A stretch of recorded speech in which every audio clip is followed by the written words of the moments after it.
Halo, halo. Selamat siang teman-teman. Apa kabarnya? Semoga sehat selalu dan jangan lupa selalu menjalankan protokol kesehatan. Oke, harapannya teman-teman sehat ya di tempatnya masing-masing. Selamat datang kembali di training kita sore hari ini. Jangan lupa menyalakan kameranya, memasang virtual background bagi yang sudah memilikinya. Kita akan ikutin terus rangkaian acara hari ini untuk dapetin info-info mengenai pengembangan diri yang dapat membuat kita menjadi pribadi yang luar biasa dan unggul.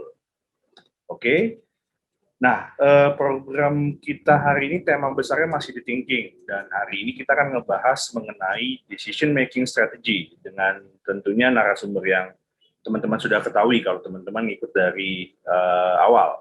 Nah, sebelum lanjut mungkin di sini ada teman-teman yang baru join, jadi izinkan saya menjelaskan sedikit mengenai apa itu Pay As You Wish Learning Academy ya. Jadi, PSU Learning Academy merupakan inisiasi gerakan bertujuan untuk meningkatkan kualitas individu dalam segi pengembangan diri melalui berbagai kegiatan training yang berbiaya sesuai kemampuan para pesertanya. Dan dana-dana yang terkumpul dari para peserta akan kita donasikan kepada kegiatan-kegiatan yang terkait dengan pendidikan. Jadi harapannya kita akan terus mendapatkan dana untuk kita bisa donasikan ke dunia pendidikan. Jadi PS Swiss Learning Academy ini juga terselenggara dalam rangka anniversary Talent HRM di bulan Juli dengan tema berbagi untuk negeri. Acara ini juga disupport oleh Jamiko Consulting, Utak-Atik, dan Bantu. Nah, kepada teman-teman PS Swiss Learning Academy yang berkenan melakukan donasi, dapat klik link yang telah kami tempatkan pada chat box. Oke. Sekaligus saya remind buat teman-teman yang sudah join dan belum registrasi, mohon klik juga link buat registrasi ulang supaya teman-teman dapat sertifikat sesuai dengan nama yang baik dan benar. Kita langsung masuk ke materi dan saya akan perkenalkan fasilitator kita terlebih dahulu. Ini nggak asing lagi kalau teman-teman yang udah ngikutin dari hari pertama dengan tema thinking, itu yang hari pertama itu pernah creative thinking and problem solving, design thinking for entrepreneur, innovative thinking, positive thinking for success kemarin. Nah, sekarang fasilitator ini akan ngebawain materi mengenai decision making strategi. Bapak ini merupakan namanya Yoke Pribadi Cornarius. Beliau ini berpengalaman dalam bidang bisnis dan manajemen baik dari segi akademis maupun praktisi. Fokus beliau adalah bagaimana menciptakan sistem informasi yang dapat mendukung pengambilan berbagai keputusan perusahaan. Saat ini beliau merupakan senior consultant dan trainer PT Jamiko Karya Kreasi dan juga sebagai dosen di Universitas Parahyangan Bandung. Oleh itu saya sambut langsung Pak Yoke. Pak Yoke, apa kabarnya?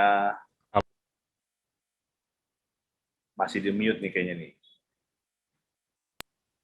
Halo Pak Romi, apa Nah, kabar oke baik? Pak Yoke, kita Apa kabar bertemu juga? lagi nih Pak Yoke. Ya, Oke Pak Yoke, ini kali ini materi kita mengenai decision making strategy. Ada betul. relevansinya dengan yang kemarin-kemarin ya pastinya ya. Oh ya, jelas, masih Oke, berhubungan semuanya. siap. Kalau gitu saya serahkan waktu dan tempat ke Pak Yoke. Oke, terima kasih Pak Romi. Ya, mari. Selamat sore teman-teman semua, selamat bergabung kembali ya.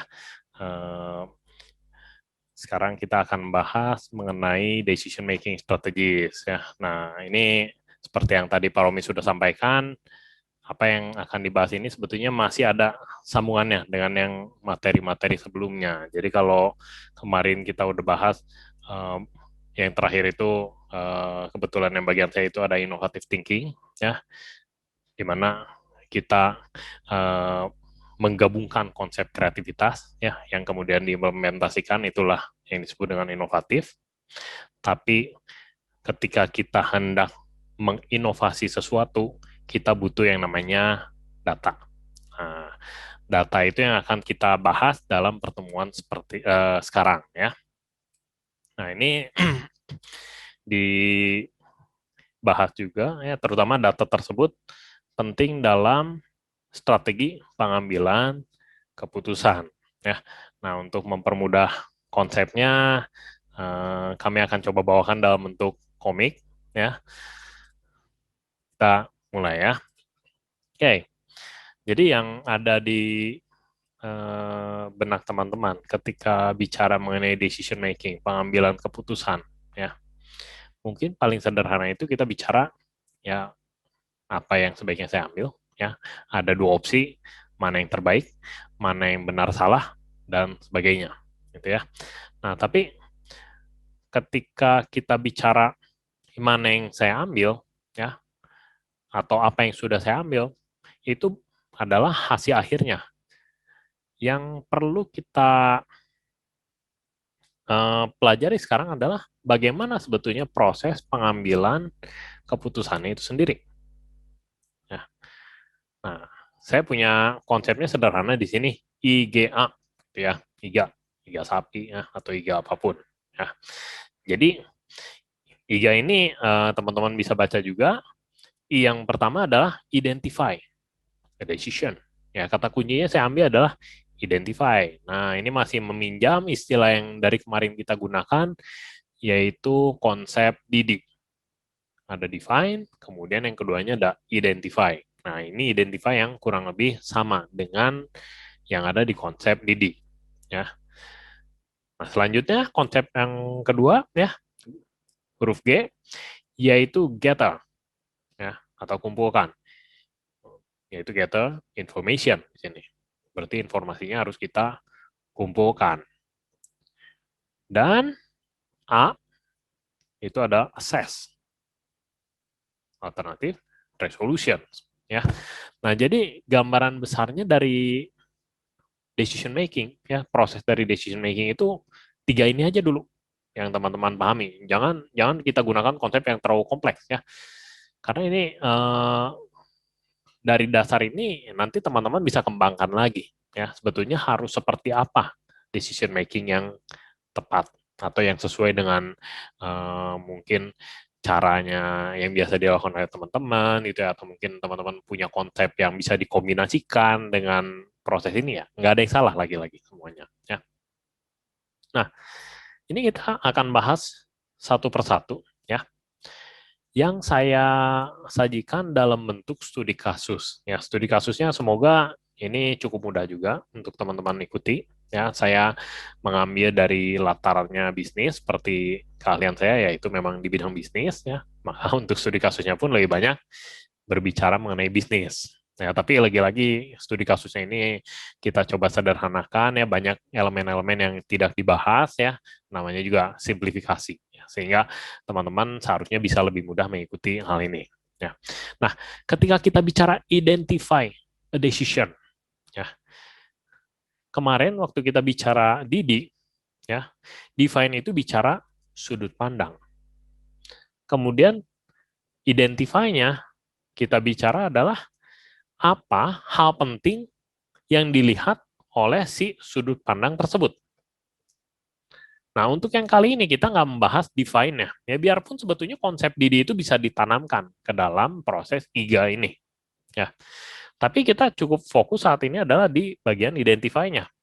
Berarti kita harus mengidentifikasi apa saja yang menurut kita penting. Karena decision making itu berarti dari sudut pandang kita sebagai pebisnis, ya. Saya mengambil kasusnya adalah dari sisi pebisnis, ya. Maka kita nggak usah merubah sudut pandangnya, kita ambil dari sudut pandang kita saja. Nah, apa yang menurut kita penting itu yang harus kita identifikasi dulu di awal. Ya.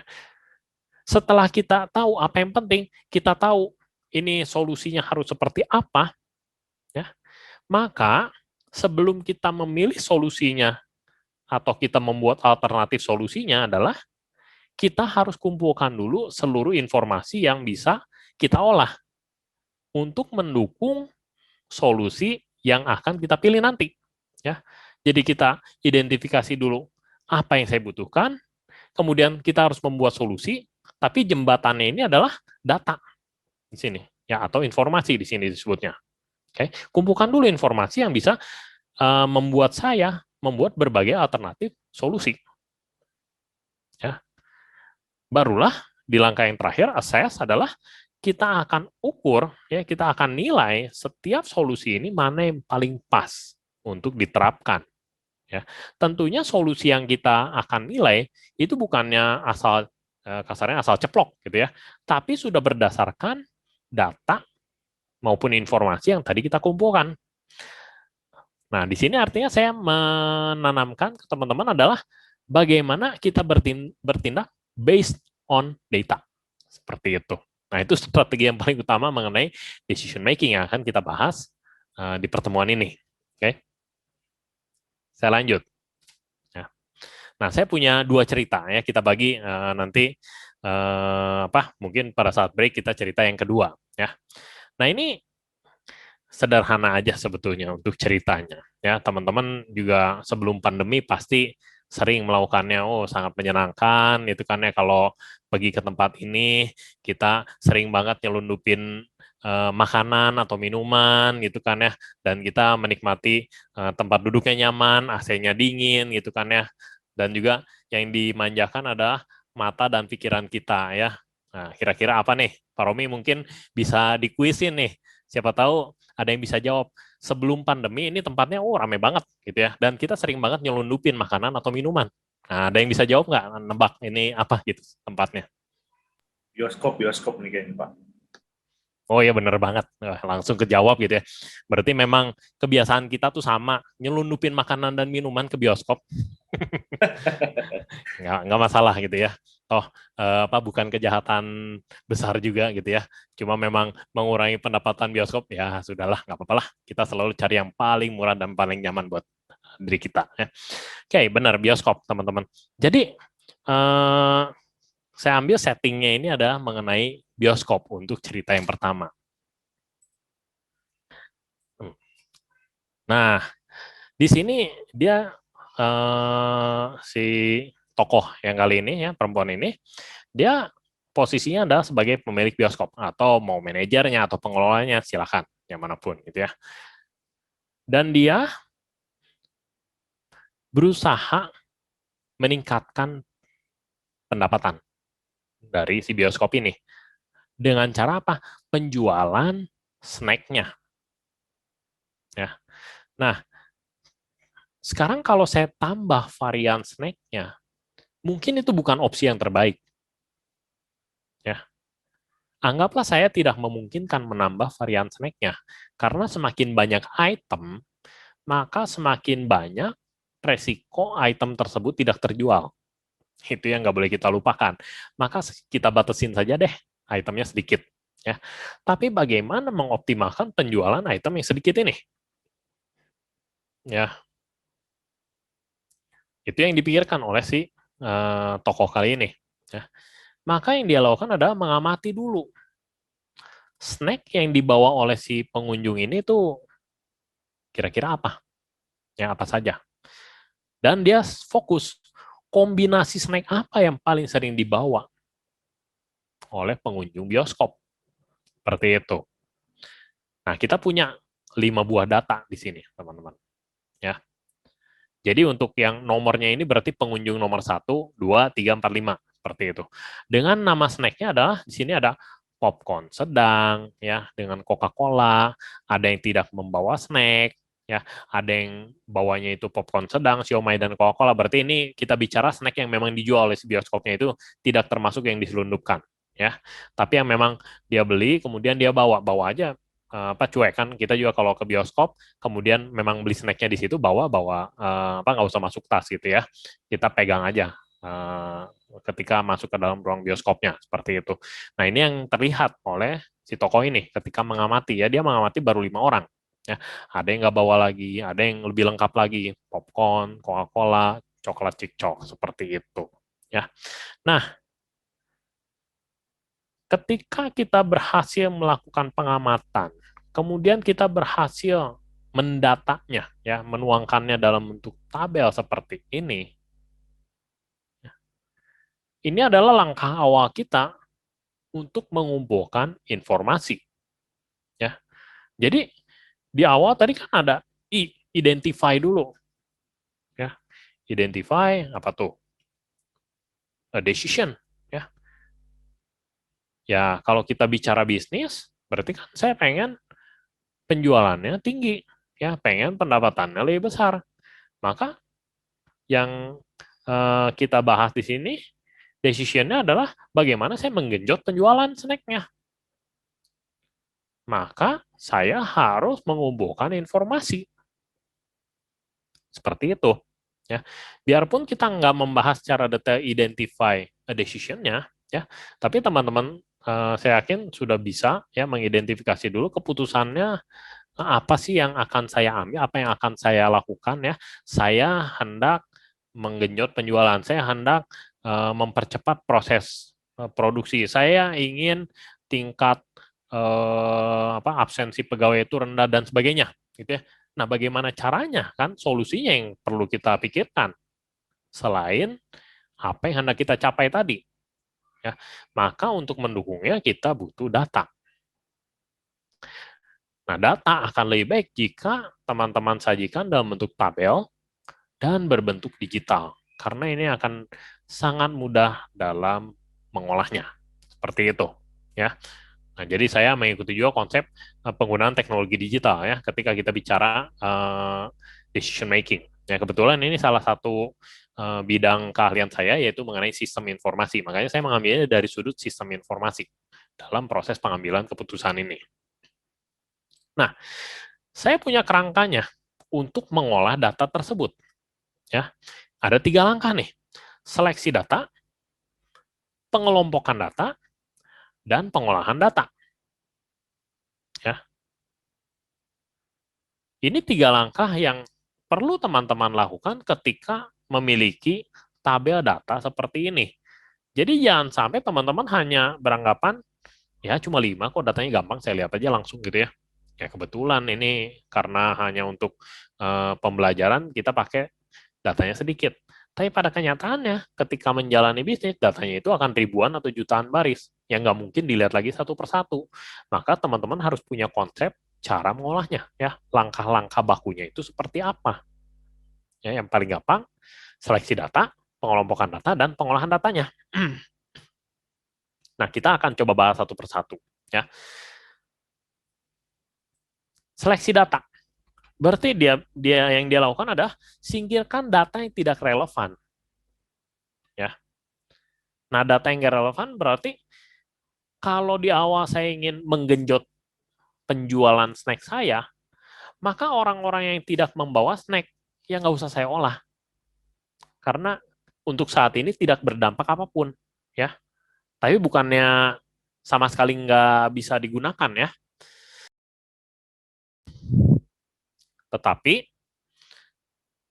untuk tujuan yang hendak kita capai, menggenjot penjualan snacknya, ya, 2 buah data ini, data nomor 2 dan nomor 4, itu belum bisa kita manfaatkan. Seperti itu.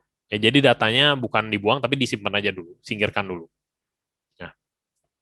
Nah, itu adalah langkah pertama, seleksi data. Ya, karena seringkali juga ketika kita memperoleh data digital, ya, datanya itu sangat beragam, ya.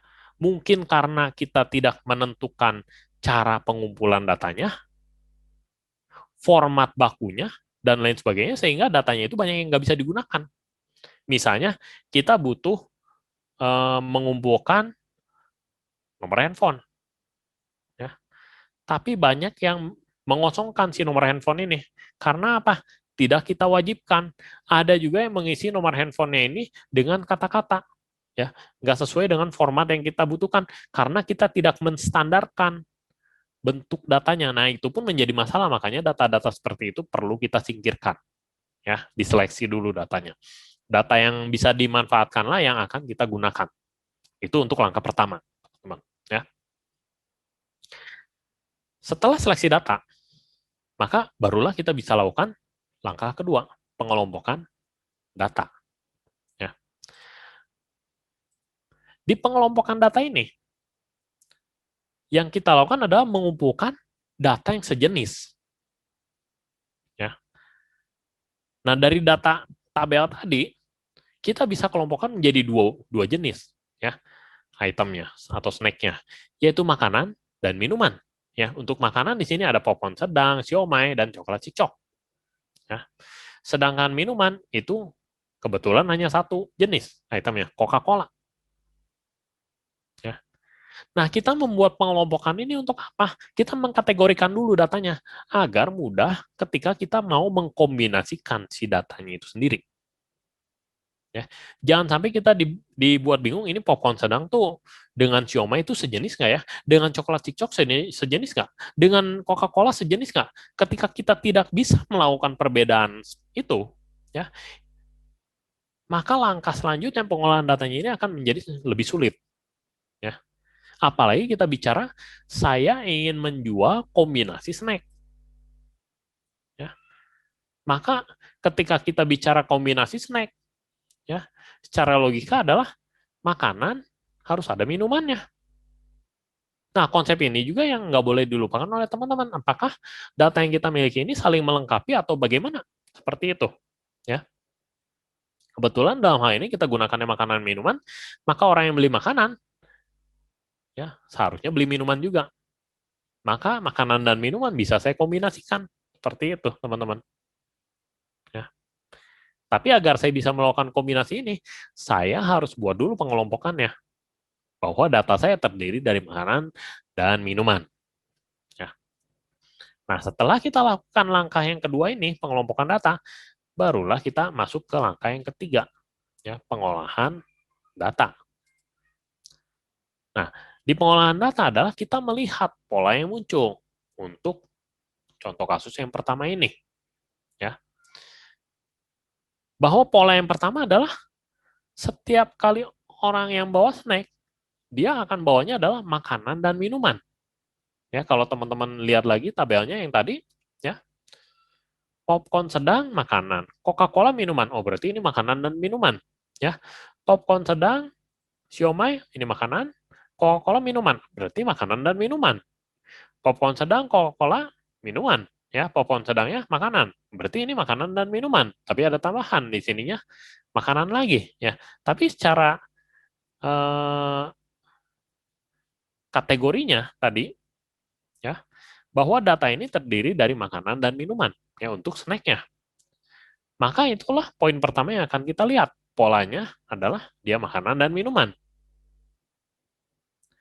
Dan pola kedua yang akan kita perhatikan adalah detail dari masing-masing kategori. Di sini saya punya popcorn sedang dan Coca-Cola itu selalu muncul. Ya, kita lihat lagi data mentahnya. Popcorn sedang ada, popcorn sedang ada, popcorn sedang ada. Coca-Cola, Coca-Cola, Coca-Cola ada semua. Yang beli snack itu pasti bawa popcorn sedang dan bawa Coca-Cola. Seperti itu, ya. Nah, dengan kita melakukan pengolahan data yang seperti tadi aja sederhana ya, kita hanya melihat polanya, ya, mengkategorikan, mengelompokkan dan sebagainya, kita sudah memperoleh suatu insight baru, ya. Yang sebelumnya mungkin data ini pusing nih saya bacanya nggak ngerti gitu ya. Tapi dengan kita melakukan pengelompokan tadi, ya, yaitu langkahnya ada 3 tadi, seleksi data, pengelompokan data, dan pengolahan data, maka ini menjadi suatu informasi baru yang ya sangat berharga menurut saya, ya. Dan apa yang hendak dilakukan di awal, ya, untuk menggenjot penjualan mungkin bisa tercapai hanya dengan melakukan pengolahan datanya sesederhana ini, teman-teman, ya. Nah, sehingga bisa disimpulkan ya, ya apakah kalau saya membuat paket snack yang terdiri dari popcorn sedang dan Coca-Cola dapat meningkatkan penjualan, ya. Nah, ini adalah bagaimana ketika kita proses menciptakan resolusinya tadi. Ya. Saya ingin menggenjot penjualan snack, saya kumpulkan datanya, ya, dan diolah juga, dan saya ciptakan alternatif solusinya. Artinya, yang dimunculkan di sini bukanlah satu-satunya solusi final. No. Nah, kita baru memunculkan satu buah solusi berdasarkan data yang kita punya dari kombinasi snacknya. Belum bicara dia duduk di mana, belinya apa, dia belinya berapa tiket sekaligus, ya, belinya snack apa. dia jenis kelaminnya apa, beli snacknya apa, duduknya di mana, belinya berapa tiket sekaligus. Nah, itu semua ketika kita kombinasikan datanya semakin banyak, maka solusi yang kita bisa ciptakan, opsi-opsinya itu menjadi semakin banyak lagi. Ya, kebetulan saya pakai datanya sangat sedikit di sini. Maka solusinya ya cuma satu ini aja dulu, kombinasi snacknya. Tapi bukan berarti ketika teman-teman memiliki data yang semakin banyak, lantas solusinya cuma satu ini, enggak. Bahkan nanti bisa dijualnya, oke ini ada paket yang lebih murah buat kamu ya, nonton berlima, snacknya ada berapa biji, apa segala macam, kalau dihitung-hitung dipecah itu akan lebih murah kalau beli yang paketan 5 biji ini, misalnya. Dan saya yakin pasti ada yang beli. Karena apa? Sudah berhasil diolah datanya, dilihat polanya bahwa memang ada yang seperti itu. Artinya setiap paket yang dijual, ya snack ataupun makanan, minuman dan lain sebagainya, idealnya ada bukan cuma ya ini kayaknya rame deh, kayaknya banyak yang nyari deh. No, tapi semua ada based on data. Seperti itu, teman-teman. Ya. Nah, ini yang mulai harus dibiasakan juga oleh teman-teman ketika kita mau melakukan pengambilan keputusan. Datanya ada nggak? Gimana cara ngolahnya? Dan apa yang mau kita capai dulu yang pertama, yaitu identify a solution-nya dulu, a decision-nya dulu. Saya mau ngapain sih? Kalau saya mau bikin kombinasi snack, berarti saya harus punya dulu daftar penjualan snacknya. Ya, saya ingin membuat paket apa, maka saya harus punya data-data yang diperlukan. Seperti itu, sehingga ya akan semakin tepat sasaran. Nah, di sini ya kita masuk ke mode belajar. Ilustrasi tersebut menggambarkan pentingnya mengidentifikasi keputusan. Ya, jadi dibahas satu persatu. Keputusan yang harus diambil adalah perubahan cara menjual untuk meningkatkan penjualan. Ya, perubahan cara menjualnya bagaimana? Yang dibahas di sini, yaitu saya jualnya jangan satuan, ya jangan terpisah-pisah. Orang ngerasa, aduh beli popcorn 20.000, beli Coca-Cola 15.000, aduh mahal banget 35.000 ya. Tapi kalau misalnya saya jualnya dengan harga 30.000 untuk 2 item tadi, nah saya ngerasa di diskonnya 5.000 gitu kan ya. Padahal buat si bioskop sendiri bukannya rugi juga, ya. Karena yang diambil adalah bukan lagi quality, maksudnya laba per item satu per satu seperti itu. Tapi yang diutamakan ada kuantitinya. Biarin margin laba saya lebih tipis, tapi kalau saya bisa jual lebih banyak, otomatis ya nggak akan beda jauh selisihnya. Bahkan mungkin lebih tinggi kalau saya mainnya quantity, karena dihitungnya lebih murah. Ya, siapapun jadi bisa membeli. Kalau sebelumnya terbatas, orang mungkin cuma beli popcornnya aja, orang mungkin jadi sibuk nyelundupin makanan karena ngerasa mahal. Ya, tapi dengan dibuat murah, oh, penyelundupan makanan jadi semakin rendah. Ya, bahkan penjualan saya menjadi tinggi. Ya, dan mungkin saya jadi bisa nego dengan pemasok saya, dapat keuntungan lain yang kita belum tahu keuntungannya itu apa. Ya, karena apa? Penjualan saya bagus. Ya, dan itu yang sering kali terjadi juga ketika kita menjualnya banyak, maka pemasok akan memperlakukan cara istimewa ke kita. Nah, perlakuan istimewanya apa? Anggaplah yang paling sederhana, dikasih jalan-jalan ke luar negeri. Oh, lumayan kan, kita bisa berhemat ongkos main ke luar negeri misalnya, karena penjualan kita bagus. Nah, mungkin margin laba kitanya nggak terlalu besar, tapi manfaat-manfaat sampingannya itulah yang akan kita incar. Ya boleh-boleh aja, lagi-lagi nggak ada yang salah teman-teman. Ya, itu tinggal bagaimana kita melihat mana yang paling menguntungkan bagi diri kita.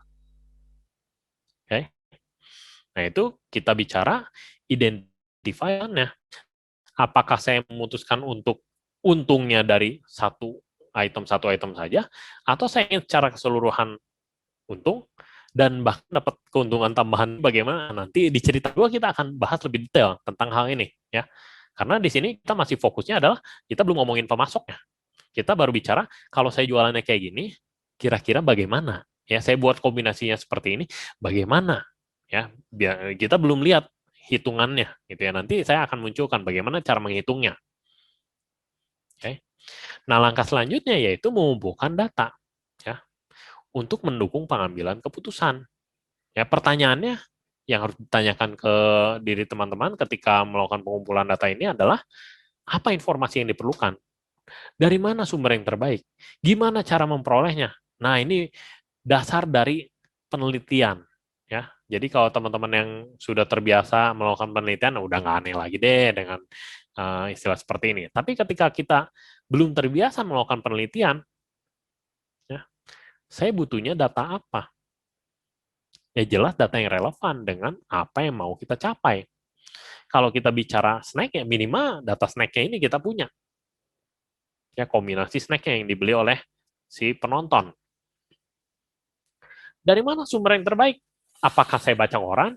Apakah saya baca hasil penelitian orang lain? Atau mungkin baca dari data BPS? Atau saya sekedar mengamati aja? Atau saya nanya ke teman atau gimana?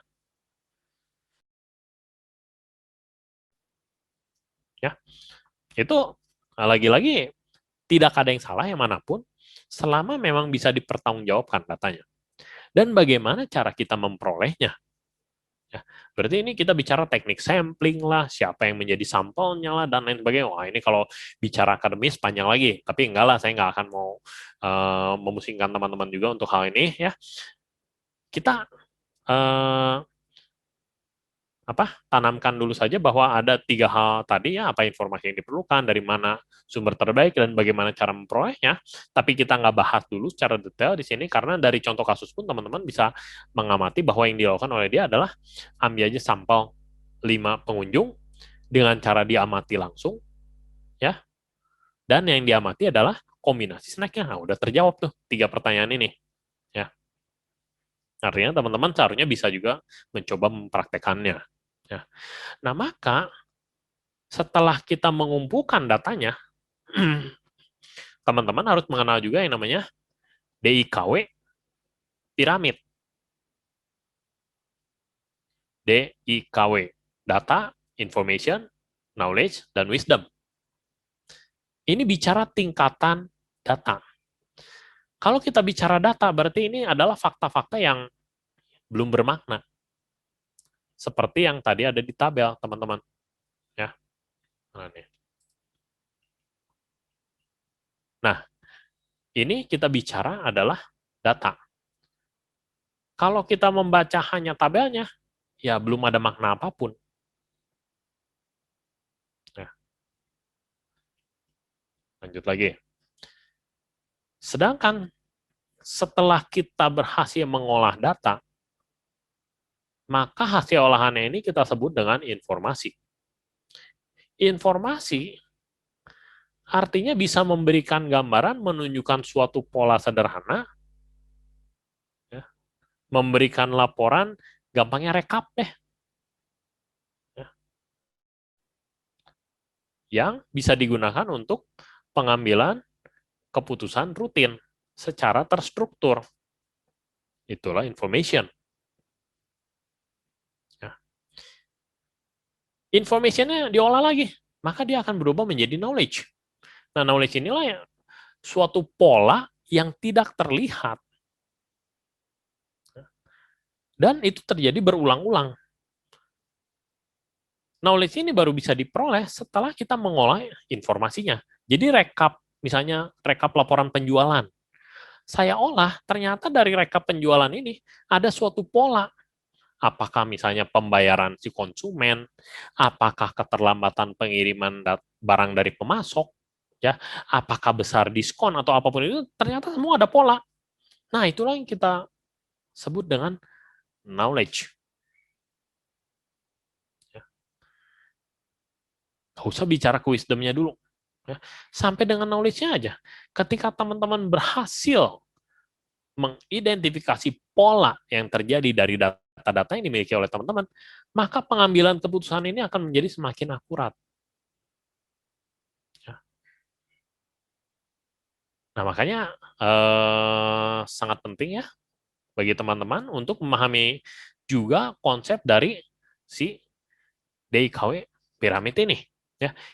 Ketika kita bicara data, ya bukan cuma data saja. Data itu hanyalah fakta. apa yang terjadi ya udah saya catat aja.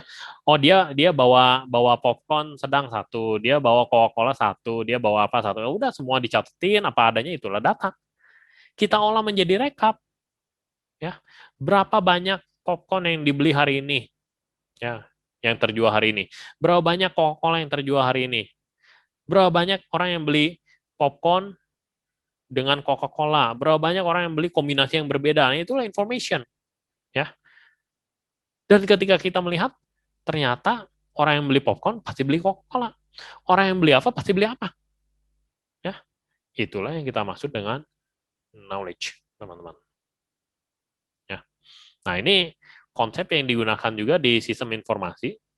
Ya, ketika kita bicara pengolahan data. Jadi, untuk bagian pertama ini, saya memfokuskan pada bagaimana gathering information-nya.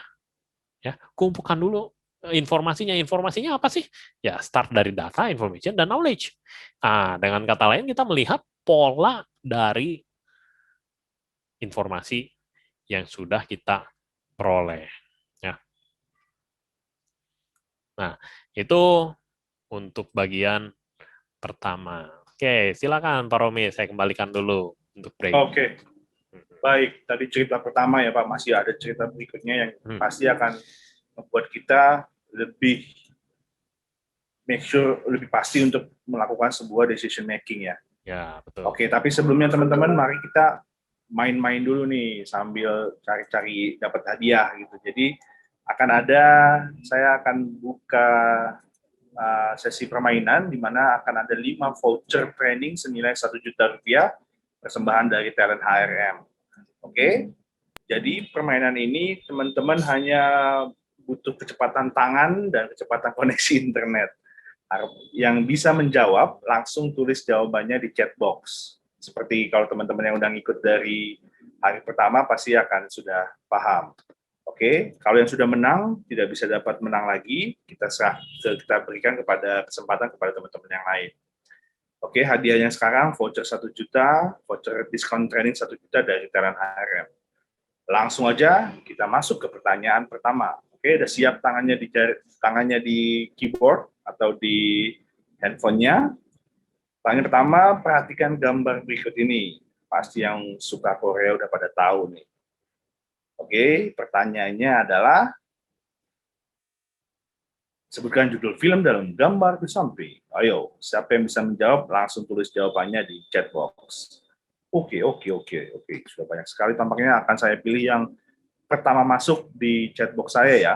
Oke, ini ada Lisa Siruni. Monggo dibuka videonya sama unmute. Halo Lisa. Lisa dari mana? Dari Jakarta. Oi, Jakarta. Siap. Lisa, jawabannya apa? Film startup. Startup. Kita lihat apakah benar. Oke, selamat untuk Lisa. Dapat 1 juta voucher training dari Talent HRM. Oke. Selanjutnya, pertanyaan kedua. Pertanyaan kedua adalah kita akan melakukan tebak wajah siapa di balik tabir ini. Akan ada 4 clue buat teman-teman menjawab. Setiap clue saya bacakan akan terbuka 1 tabir. Oke. Clue pertama adalah dia adalah aktor, musikus, pelawak, penyiar radio, dan juga presenter Indonesia. Ada yang udah bisa jawab? Ada kayaknya. Saya kasih clue kedua deh. Mengawali karirnya dari penyiar radio kaula muda. Oke, belum ada yang bisa jawab nih. Jawabannya nama lengkap ya. Nama lengkap. Saya kasih clue ketiga. Nama lengkap. Tidak bisa nickname aja. Oke, clue ketiga, pernah menjadi bagian dari sebuah grup band dengan tema 80-an. Dedi Mahendra Desta. Sorry, jawabnya di chat box ya. Di chat box. Ada yang masih pada belum lengkap nih. Wah, ini udah mulai nih. Oke. Saya klik Mutiara Pratiwi. Monggo. Dibuka videonya sama di-unmute. Ya, Dedi Jawabannya dari mana? dari SMKN 14. Jakarta? Oke, jawabannya? Dedi Mahendra Desta. Kita lihat apakah benar. Oke, selamat Mutiara Pratiwi. Terima kasih. Thank you. Selanjutnya kita ke pertanyaan ketiga. Ini musiknya nggak ada nih kayaknya. Pertanyaan ketiga. Lanjut, pertanyaan 3. Nah, perhatikan gambar ini. Ada 3 perempuan. Pertanyaannya adalah sebagai berikut. Dari ketiga wanita cantik yang berhijab ini, yang manakah istrinya si Desta nih? Tunjuk nomornya sama sebutkan namanya. Oh, ini udah ada yang bisa jawab nih. Oke. Pada jago ya. Sherly Esa. Monggo di-unmute sama dibuka videonya. Sherly Esa, apa kabar? Dari mana, Sherly? Halo Pak, apa kabar? Alhamdulillah baik. Saya dari Pekanbaru Riau. Pekanbaru. Wah, hari ini yang paling jauh Pekanbaru nih kayaknya nih. Oke, Sherly videonya nggak bisa kebuka ya? Iya Pak, nggak bisa ini. Oke, nggak kamera apa-apa. bermasalah. Ya udah, jawabannya apa? Jawabannya nomor 3, Natasha Rizky. Kita lihat jawabannya. Oke, selamat Sherly. Dapat voucher 1 juta rupiah, voucher training dari Talent HRM. Thank Terima you kasih, ya. Pak. Oke, sekarang pertanyaan keempat. Oke, siap-siap tangannya di tombol keyboard atau di handphone. Pertanyaan keempat adalah, nah ini ada 3 tokoh yang akan kita tampilkan. Sebutkan nama dari ketiga tokoh berikut ini. Ayo, yang sering nonton nih, yang di rumah nonton terus. Siapakah nama ketiga tokoh ini? Sekaligus ya. Belum ada yang jawab nih. Filmnya belum ada yang nonton ini ya? Wah, tumben ini, nggak ada yang tahu nih. Ayo, 3 tokoh Minion.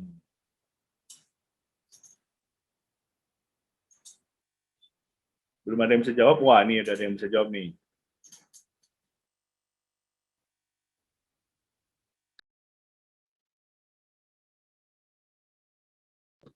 Oke nih. Nabila Narasati. Boleh di-unmute. Nabila? Ya, Oke, Nabila, apa kabar? Dari mana videonya bisa dibuka? alhamdulillah baik. Itu videonya kameranya lagi nggak bisa. Oke, nggak apa-apa. Nabila dari mana? Dari SMK 14 Jakarta Pusat. Oke, Jakarta Pusat. Jawabannya Nabila. Itu ada Kevin, Dev, sama Stuart. Oke, kita lihat apakah jawabannya benar. Salah. Tapi nggak apa-apa nih, ada salah satu aja, nggak apa-apa. Tetap kita kasih hadiah untuk Nabila Narasati. Selamat ya Nabila. Oke, pertanyaan selanjutnya. Pertanyaan kelima. Siap-siap ya. Oke. Ya, kita simak video kali ini.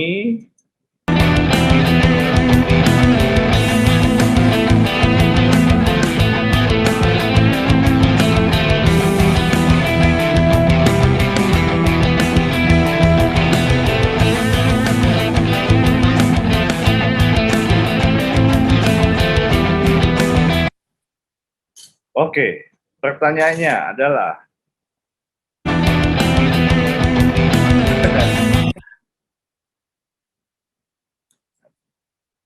sebutkan judul dan penyanyi dari lagu tersebut. Judul dan penyanyinya atau bandnya. Ada yang bisa nebak? Kita putarkan lagi ya. Oke. Operatornya salah mencet. Jadi kita diskualifikasi untuk yang ini. Jadi ada 4 pemenang untuk hari ini. Karena operatornya salah mencet. Jadi selamat buat 4 pemenang tadi. Besok kita akumulasiin jadi 6 hadiah nih. ada 6 pemenang karena kesalahan operator. Oke, sepertinya itu saja refreshing kita sore hari ini. Untuk itu saya undang kembali Bapak Yoke untuk melanjutkan materi decision making strateginya. Oke, Gitu Pak. terima kasih Pak Romi. Monggo Pak Yoke, dilanjut. Oke, saya share lagi ya.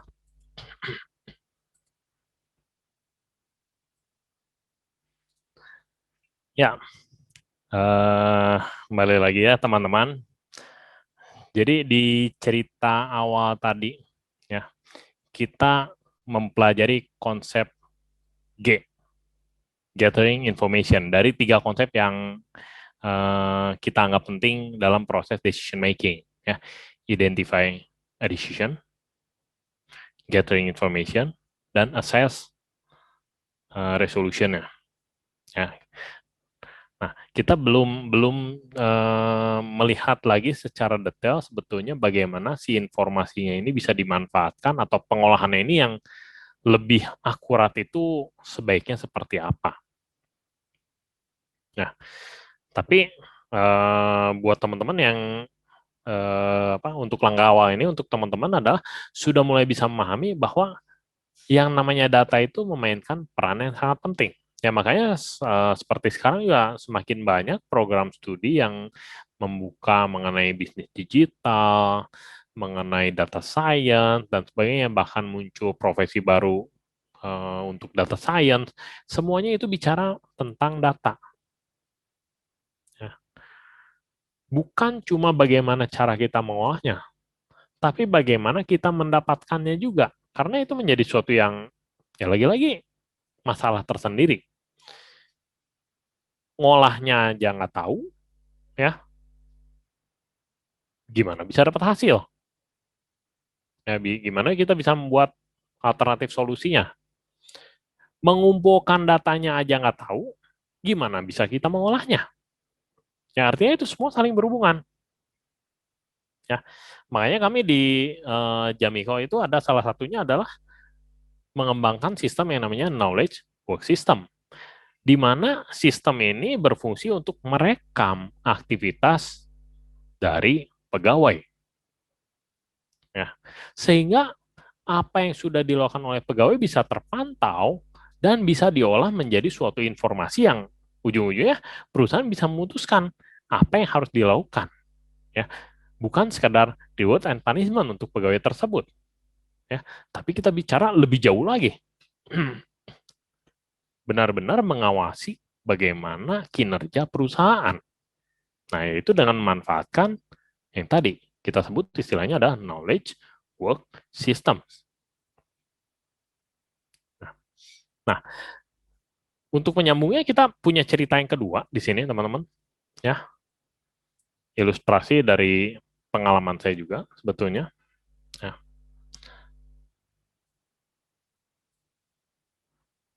Nah, latarnya itu adalah jualan mie. Kebetulan memang salah satu bisnis saya jualan mie juga.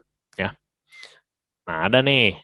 Dia sudah terbiasa ya. Tokoh utamanya ini yang perempuannya lagi-lagi ya untuk cerita kali ini. Jadi yang perempuannya ini adalah penjual mie-nya. Oke. Dan dia anggaplah menjualnya itu mie kiloan. Ya. Sehingga ada calon konsumennya yang hendak kontrak, ya membuat kontrak dengan si penjualnya. Ya. Nah, dia ingin memesan 200 kilo mie setiap bulan selama 2 tahun ke depan. Ya.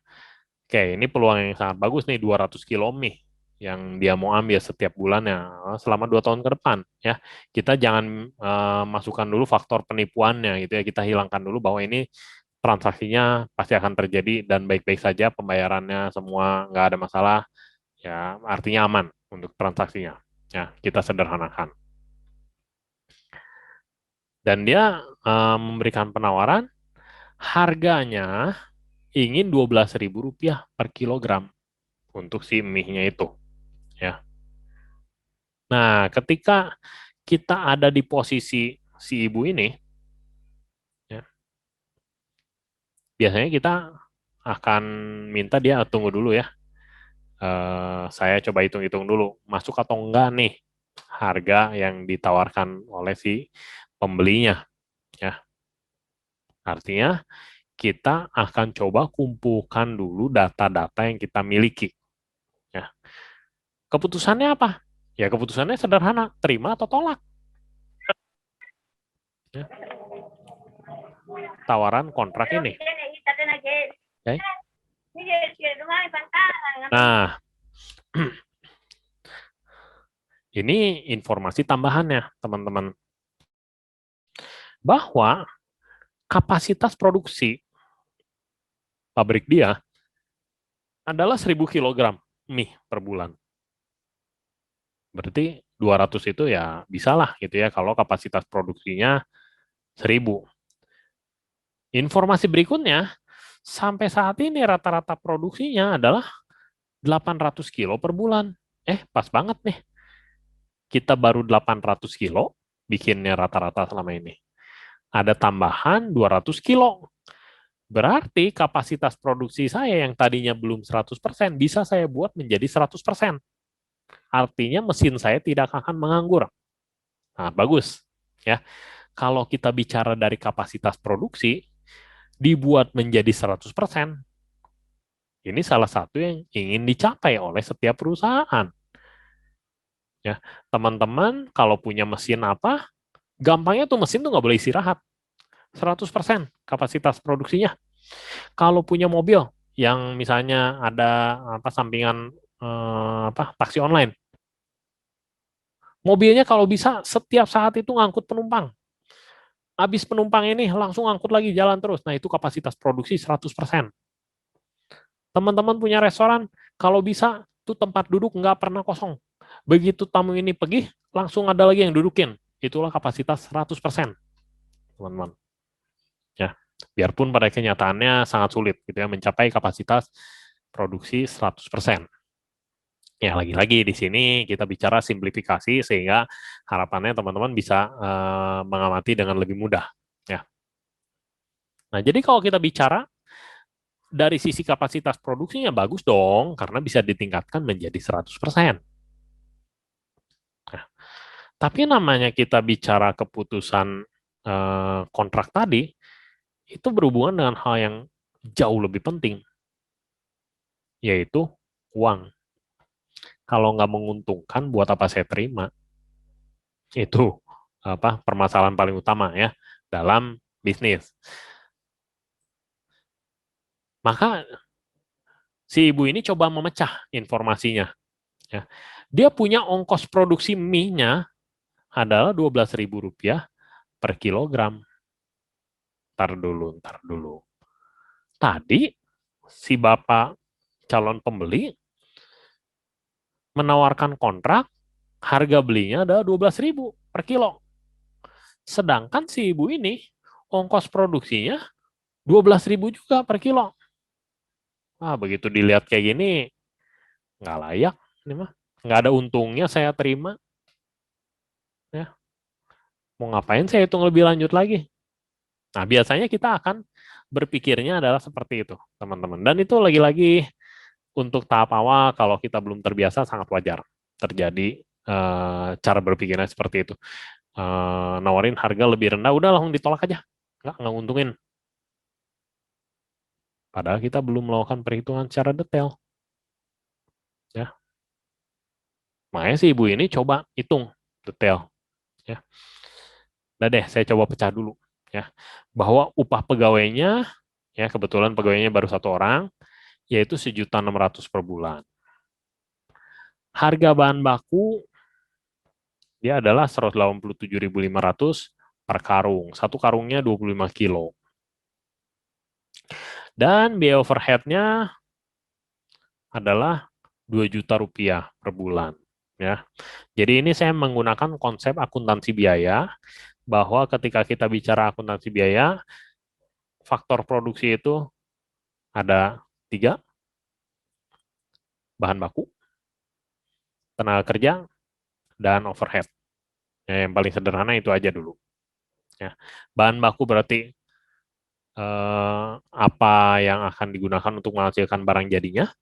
Ya, kalau dalam hal ini mie berarti saya butuh tepungnya misalnya. Tenaga kerja berarti pegawainya. Ya. Dan overhead adalah pengeluaran di luar pegawai dan bahan baku. Misalnya saya harus bayar listrik, saya harus bayar air, saya harus bayar pegawai administrasi. Nah, dia kan nggak termasuk dalam proses produksinya, ya. Sedangkan kalau kita bicara pegawai, misalnya apa kulinya di dalam situ, ya, maka dia terlibat langsung dalam proses produksinya. Ya, makanya kita masukkan komponennya itu ke dalam perhitungan biayanya. Ya, tapi ketika kita bicara tenaga pemasarnya, ya pegawai administrasinya atau pegawai-pegawai lainnya itu nggak termasuk dalam proses produksi sehingga tidak bisa kita masukkan komponennya ke dalam upah pegawai. Tapi itu menjadi yang namanya biaya overhead. Ya. Nah, ini konsep dasar dari akuntansi biaya. Ya.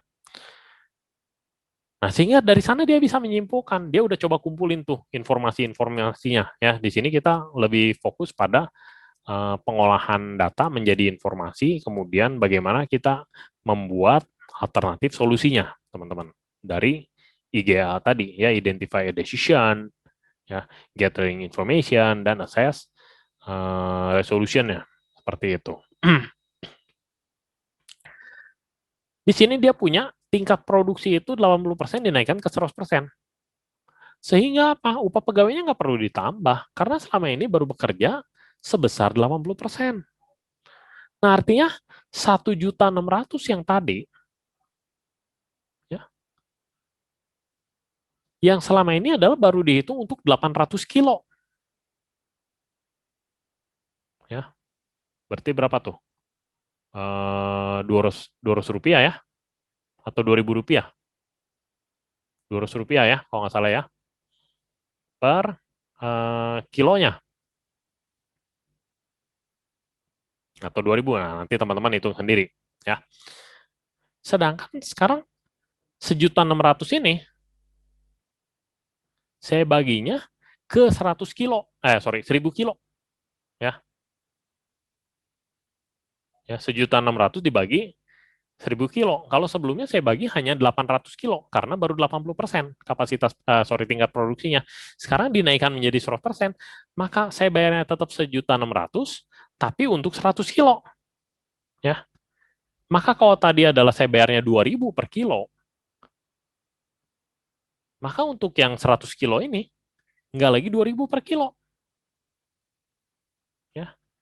Menjadi hanya 1.600 per kilo. Nah, ini baru dari sisi upah pegawai saja, satu. Ya. Dan kita punya 3 faktor produksi tadi. Ya. Kita hitung lagi untuk bahan baku bagaimana. Ya. Harga per karungnya, ya, jika membeli sebanyak 32 karung, adalah 187.500 per karung. Tapi kalau belinya 40 karung, ada diskon ternyata dari pemasok menjadi hanya 178.125 rupiah per karung. Ya. Dalam sebulan, dalam sebulan dia memproduksi 800 kilo, dia membutuhkan 32 karung. Tapi kalau ditambah lagi 200 kilo, dia butuhnya 40 karung. Ya. Karena ngambilnya sudah melewati batas minimal, maka pemasok itu akan ngasih diskon ke kita. Nah, kebetulan disederhanakan menjadi seperti ini. Dapat angkanya. Ini untuk bahan baku. Untuk overhead sama juga. Selama ini baru untuk 80%. Ya, 2 juta itu baru untuk 80%. Jadi kalau ditingkatkan menjadi 100%, ya, 2 jutanya bukan lagi dibagi 80%, ya, tapi dibagi dengan 100%. Nah, artinya apa? Biaya overhead per kilogram mie itu akan semakin turun, teman-teman. Nah, ini yang harus dipahami juga oleh teman-teman ketika kita bicara menghitung berapa biaya produksi. Ya. Ini saya gunakan konsepnya adalah dari akuntansi biaya. Oke, jadi yang lain masih ada lagi cara yang lain gitu ya. Untuk konsep berbeda ya beda lagi. Tapi untuk saat ini saya gunakannya adalah untuk yang cost accounting seperti itu. Oke. Nah, sehingga ketika dirinci menjadi seperti ini, teman-teman. Ya. Untuk komponen tenaga kerja, ya rincian perhitungan yang lama itu menjadi Rp2.000 per kilogram nih. Sedangkan yang baru menjadi Rp1.600 per kilogram nih. Artinya terjadi penghematan sebesar Rp400 per kilogram nih. Bahan baku ada penghematan Rp325 per kilogram nih. Overhead ada penghematan juga Rp500 per kilogram nih. Sehingga total yang tadi ya ongkos produksi yang lama itu 12.000. Setelah saya coba hitung-hitung yang baru, jika saya menerima kontrak 200 kg per bulan selama 2 tahun, ya kita nggak hitung jangka waktunya, anggaplah pokoknya ditingkatkan si produksinya ini menjadi 1.000 kg. Ya. Maka ongkos produksi menjadi hanya Rp10.725. Dan total penghematannya adalah 1.225 per kilogram mie. Ya. Nah, ini dengan menyederhanakan bahwa dia selama ini cuma bisa jualan 800 kilo mie. Belum bisa menjual sampai dengan 1.000 kilo mie. Makanya begitu ada tawaran tambahan 200, dia mau terima atau enggak ya, karena dia khawatir menguntungkan atau enggak. Seperti ini. Ya. Selama ini dia jual 800 pasti habis. Seperti itu. Ya. Nah, dari tabel ini, ya rincian perhitungannya, teman-teman mulai bisa melihat bahwa ini ternyata kalau saya terima tawaran kontraknya, saya bisa ada penghematan. Ya. Bukan berarti harga jualnya saya naikin aja, saya ambil keuntungan dari selisih labanya, enggak. Buat apa? Ya. Saya lihat dari penghematannya pun itu sudah menjadi suatu keuntungan. Karena kalau kita bicara dalam bisnis, ada yang namanya opportunity cost. Biaya kehilangan kesempatan. Ketika saya tidak berhasil memperoleh keuntungan, gagal menjual nih, berarti saya kehilangan tuh keuntungan sebesar berapa? Sebesar nilai yang tidak terjual tadi. Nah, ini pun sama. Ya. Jika saya berhasil menghemat, berarti ini menjadi keuntungan dong buat saya. Ya, nggak boleh diabaikan. Ini kita hitung secara benar, teman-teman. Karena seringkali kita udah mengabaikan lah hitungan detail seperti ini buat apa sih? Ya. Tapi saya udah dihitung-hitung, ya sangat berdampak ternyata. Kenapa berdampaknya? Nah, ini.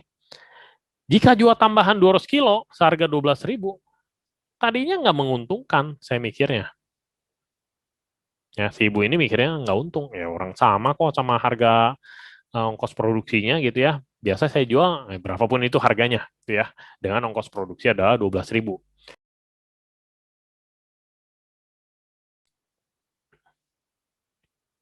Tapi setelah saya hitung, ternyata ongkos produksinya malah turun jika menerima tawaran tersebut.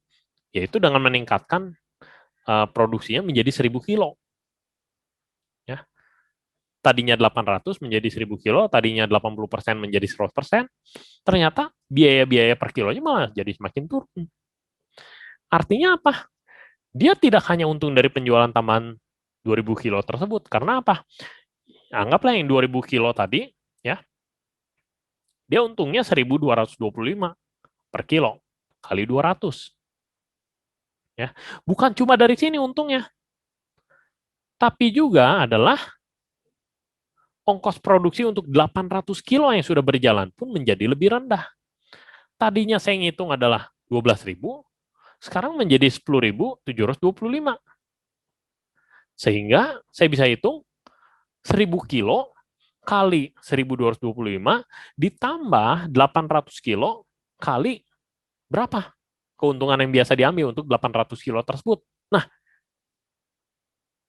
artinya kan lebih besar ya tambahannya dibandingkan kita hanya mengambil laba dari 800 kilo yang awal tadi. Ya. Hanya dengan melakukan perhitungan detail seperti ini, teman-teman. Ya. Oke.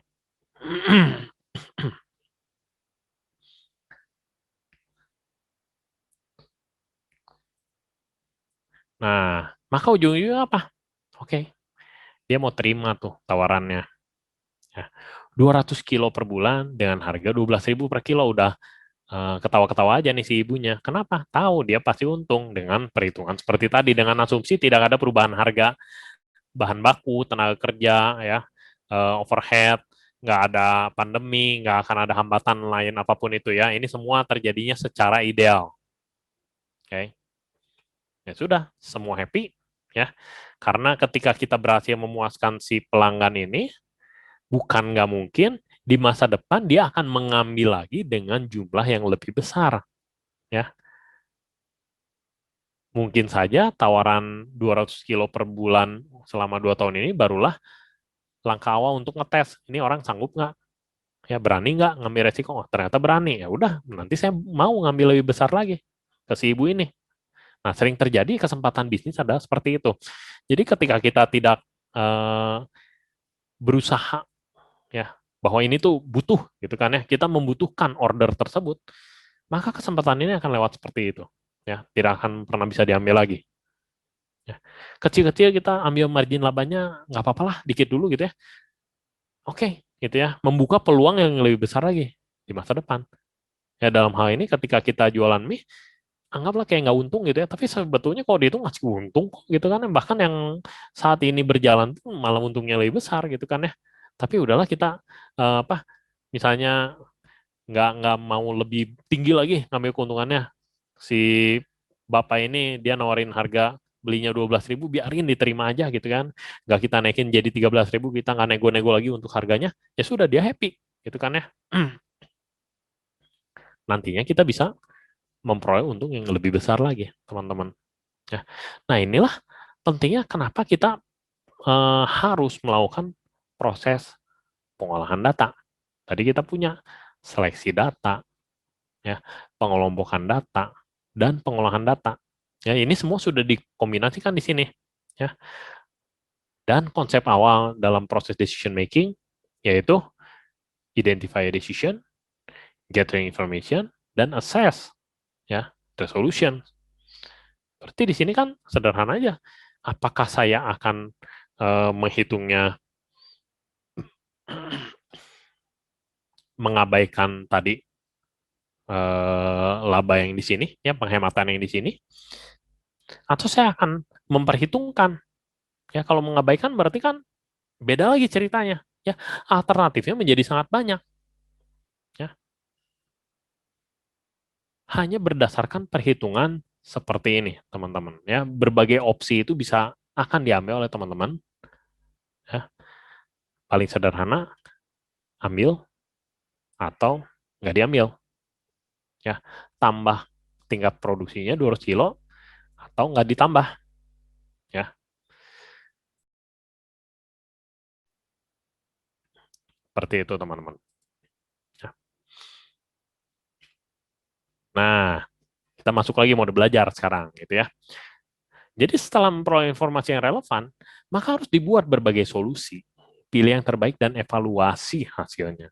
Ini yang nggak boleh lupa. Ya, dalam proses decision making, ya, bukannya kita sudah mengambil ya udah selesai, titik sampai di sana. Ya, kita buat opsinya banyak, sebanyak mungkin. Mana yang kira-kira terbaik? Kemudian setelah berhasil dipilih, coba dijalankan, dilihat apakah memang mencapai harapan yang kita pikirkan dari awal atau tidak. Ya, ketika belum mencapai, berarti ada yang salah dalam proses pelaksanaannya, kayak, atau proses pengambilan keputusannya, kayak, atau proses pembuatan solusinya, atau mungkin proses pengumpulan datanya. Ya, masing-masing bisa dievaluasi di sana. Apa yang salah? Sehingga namanya mengambil keputusan itu bukan sekali jadi. Ya.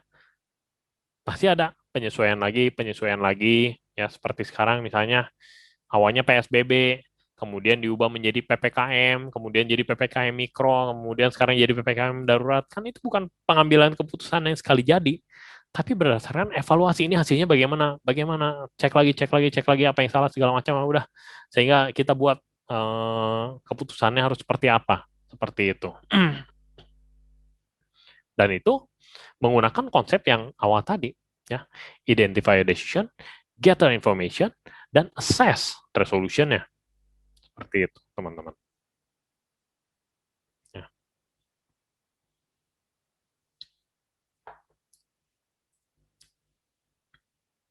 Jadi kesimpulannya apa? Setelah kita mengamati dua contoh kasus ini, ya. Saya ambil konsepnya adalah information management. Bahwa information management, ya, adalah siklus dari berbagai proses yang mendukung aktivitas pembelajaran organisasi. Nah, ini lagi nih, pembelajaran organisasi sesuatu yang lagi hot juga gitu ya, apalagi sebelum pandemi. Jadi organisasi itu terus melakukan pembelajaran seperti layaknya manusia, ya, belajar dari kesalahan sehingga tidak diulangi lagi kesalahannya. Tapi gimana caranya? Ini ada konsepnya. Ya.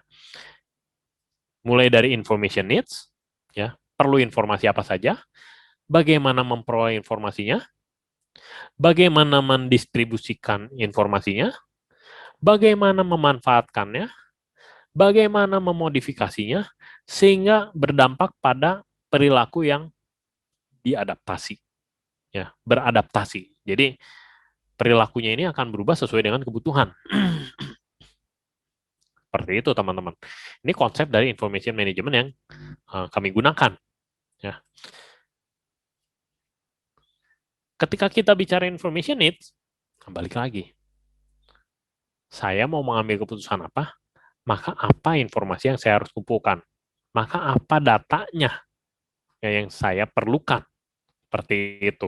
Itulah information need. Di sini saya nggak bahas lebih detail. Ya. Saya bahasnya langsung ke yang warna biru saja, yang hijaunya nggak dibahas. Nah, kita lompat ke yang information acquisition. Ya, ada 4 langkah nih. Dia bilang, memperoleh data yang sesuai, simpan dan susun data, memperoleh pengetahuan terbaru dari manajer untuk mengolah data menjadi informasi, ini ada yang kepotong, mohon maaf, dan memodifikasi secara rutin cara pengolahan data menjadi informasi.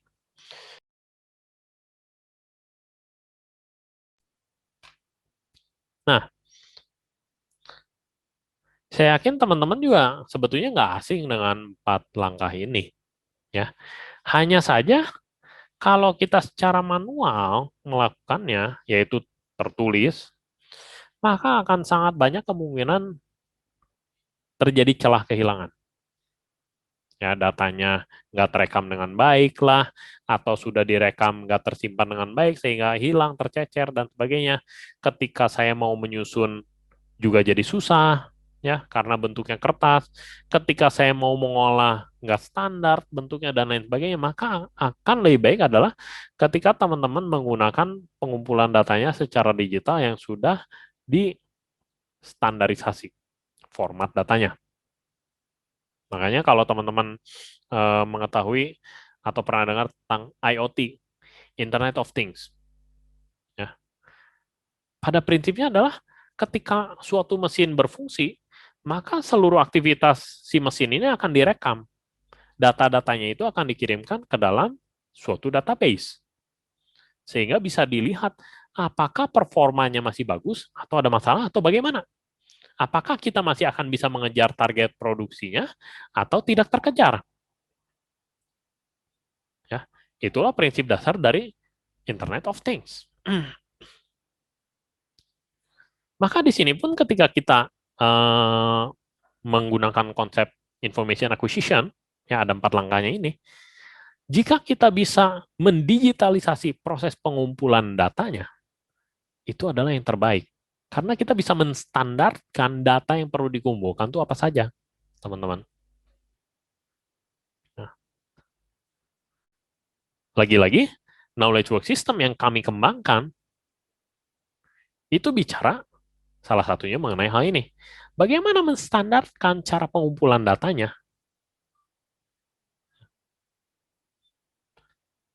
Nomor KTP harus berapa digit? Nomor handphone harus berapa digit? Ya, apalagi yang dianggap penting semua kita buat standarnya. Sehingga apa? Ketika saya mau mengolahnya, maka saya bisa memanfaatkan data yang tadi.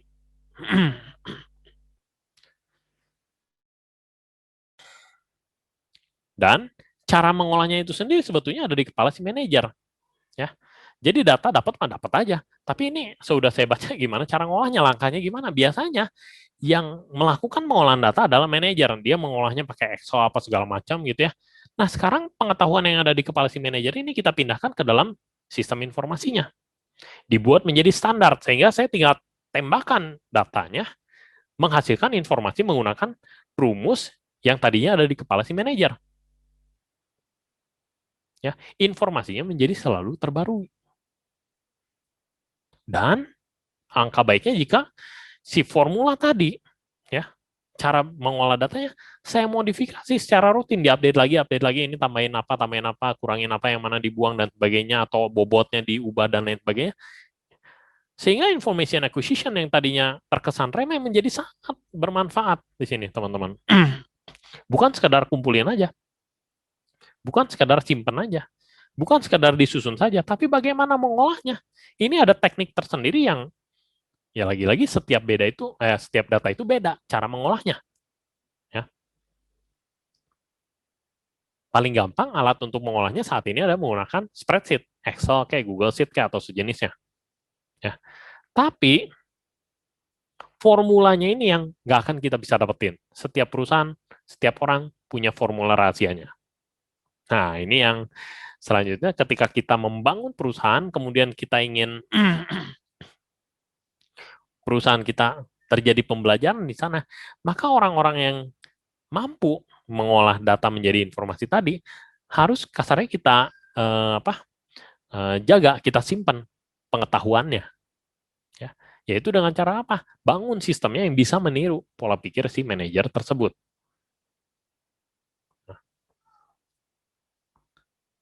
Oke. Itulah yang disebut dengan knowledge management salah satunya. Oke. Nah, yang kedua, oke, di sini kita bicara sistem informasi apa saja yang bisa mendukung aktivitas information acquisition, ya, atau cara memperoleh informasi. Ada transaction processing system, ya, seperti halnya mesin kasir di supermarket, ya, mesin ATM itu transaction processing system. Kemudian ada management information system, ya, meniru cara berpikir manusia dalam mengolah data menjadi informasi, seperti yang tadi saya sampaikan, ya, bahwa si manajer biasa ngitung di kepalanya, sekarang saya terjemahkan menjadi formula di spreadsheet, ya, sehingga formula spreadsheet ini menjadi standar, saya masukkan data langsung keluar hasilnya, itu adalah contoh dari management information system, ya. Oke, dua itu ya, si sistem informasinya. Karena sebetulnya ketika kita bicara sistem informasi, ada lagi jenis yang lainnya, teman-teman. Oke. Nah, kemudian kita bicara mengenai information distribution, ya, atau mengatur hak akses untuk pengguna. Kita gunakan konsep CRUD, create, read, delete, dan update. Ya. Tujuannya apa? Keamanan data dan informasinya ini dapat terjaga. Karena ketika kita punya informasi rahasia, ya biasanya di perusahaan itu kan informasinya rahasia, berhubungan dengan uang. Ya, biasanya kita mengolah datanya ada menggunakan data dari laporan keuangan. Maka itu data yang nggak boleh bocor. Maka harus ada pembagian hak akses ke pegawai yang berkepentingan. Ya. Apakah semua pegawai boleh membaca? Apakah semua pegawai boleh menambahkan? Apakah boleh menghapus atau memperbarui? Nah, nggak mungkin dong, gitu kan ya. Mungkin kalau informasi yang umum saja, bolehlah semua membaca. Ya, seperti halnya data peduli lindungi, gitu ya. Kalau kita ngecek berdasarkan nomor KTP boleh baca gitu ya. Tapi apakah kita bisa membuat yang baru, menambahkannya? Nggak mungkin. Menghapusnya, apalagi memperbarui, ya cuma sebagian kecil lah. Kalau misalnya ada akses untuk memperbarui profil, memasukkan profil kita gitu ya. Jadi datanya diupdate. Nah, kita bisa mengupdate datanya. Tapi yang memberikan informasi terbaru mengenai orang ini sudah divaksin yang mana, kapan, dan sebagainya, itu bukan kita sebagai orang yang divaksin. Tapi ada lembaganya yang secara khusus memberikan informasi sehingga di Peduli Lindungi ini terbarui terus informasinya.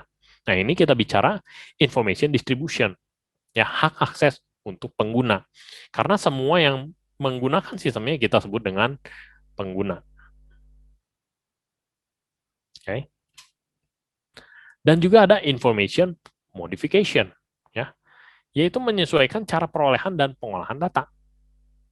Gimana caranya? Yaitu dengan mengamati kejadian di lapangan dan informasi baru yang berasal dari eksternal perusahaan.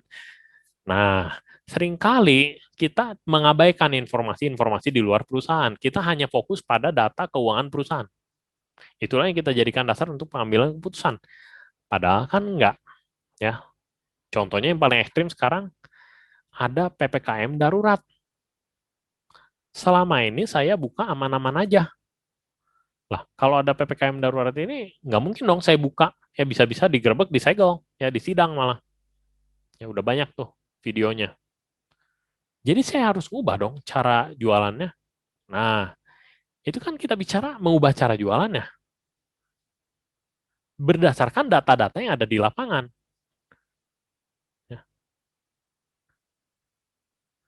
Artinya, untuk data keuangan yang kita sudah miliki pun, ketika kita berhasil mengolahnya, melihat suatu pola yang tadi kita bicarakan di tingkat knowledge, ya, itu akan menjadi semakin kaya jika kita mengamati kejadian eksternal. Misalnya sekarang PPNBM 0% untuk mobil. Harga mobilnya saya turunin jangan ya. Kalau saya tidak mengamati adanya PPNBM, dan kita tidak menurunkan harga mobil, udah deh, nggak bisa jualan tuh mobil. Ya mahal banget gitu ya. Orang pada jualnya diskon 10 juta, kok lu nggak diskon sih? Nah, karena apa? Dia masih menganggap PPNBM-nya itu ada. Padahal sekarang 0%. Maka harga mobilnya bisa didiskon. Tujuan apa? Genjot penjualan. Ya, orang lagi nahan uang semua, tapi ini ada diskon harga mobil. Ya orang mulai mikir, maulah saya beli gitu ya, karena lebih murah segala macam. Nah, tapi jika kita tidak mengamati apa yang terjadi di eksternal kita, eksternal perusahaan, maka kesempatan-kesempatan seperti ini akan terlewatkan. Nah, lagi-lagi ini adalah memodifikasi ya cara perolehan maupun pengolahan data. Sehingga berdampak pada decision making-nya yang tadi semakin tepat sasaran, teman-teman. Ya. Jadi semua yang kita bahas di sini adalah bagaimana melakukan pengambilan keputusan yang semakin tepat sasaran. Data ya bukan cuma data yang ada di perusahaan saja, data di luar perusahaan pun harus kita perhatikan di sini. Oke. Ya. Terakhir, ketika kita bicara adaptive behavior, berarti perilaku apa sih yang hendak dicapai? Ya, dalam aktivitas pembelajaran organisasi ya, tujuan apa yang hendak dicapai? Yaitu penyempurnaan proses bisnis berasal dari pengumpulan data, pengolahan data, dan pemanfaatan informasi. Ya. Artinya perilaku kita tuh harus bisa beradaptasi dengan apa yang terjadi. Ada diskon PPNBM 0%, saya ubah harganya gimana? Nanti udah nggak ada lagi diskon PPNBM-nya, maka saya naikin harganya gimana caranya? Pada prinsipnya saya pengen satu, genjot penjualan. Kalau kepaksa naikin harga, ya kepaksa naikin harga. Tapi saya akan bungkus ini menjadi bagaimana. Ya, lihat orang senangnya apa. Ya, konsumen mengincarnya apa. Saya kerjasama dengan BTS misalnya untuk menggenjot penjualan. Ya, ujung-ujungnya outletnya ditutup tuh McD-nya. Nah, tapi kan itu semua adalah adaptive behavior. Saya coba kerjasama sana sini. Ya, saya coba inovasikan produknya dan lain sebagainya, semua berdasarkan pada data. Ya, sehingga decision making yang kita buat itu semakin bisa tepat sasaran. Nah, inilah manfaat dari data. Oke. Sehingga decision making strategies yang kita bahas, ya, proses decision makingnya kalau teman-teman baca, wah sangat banyak gitu ya.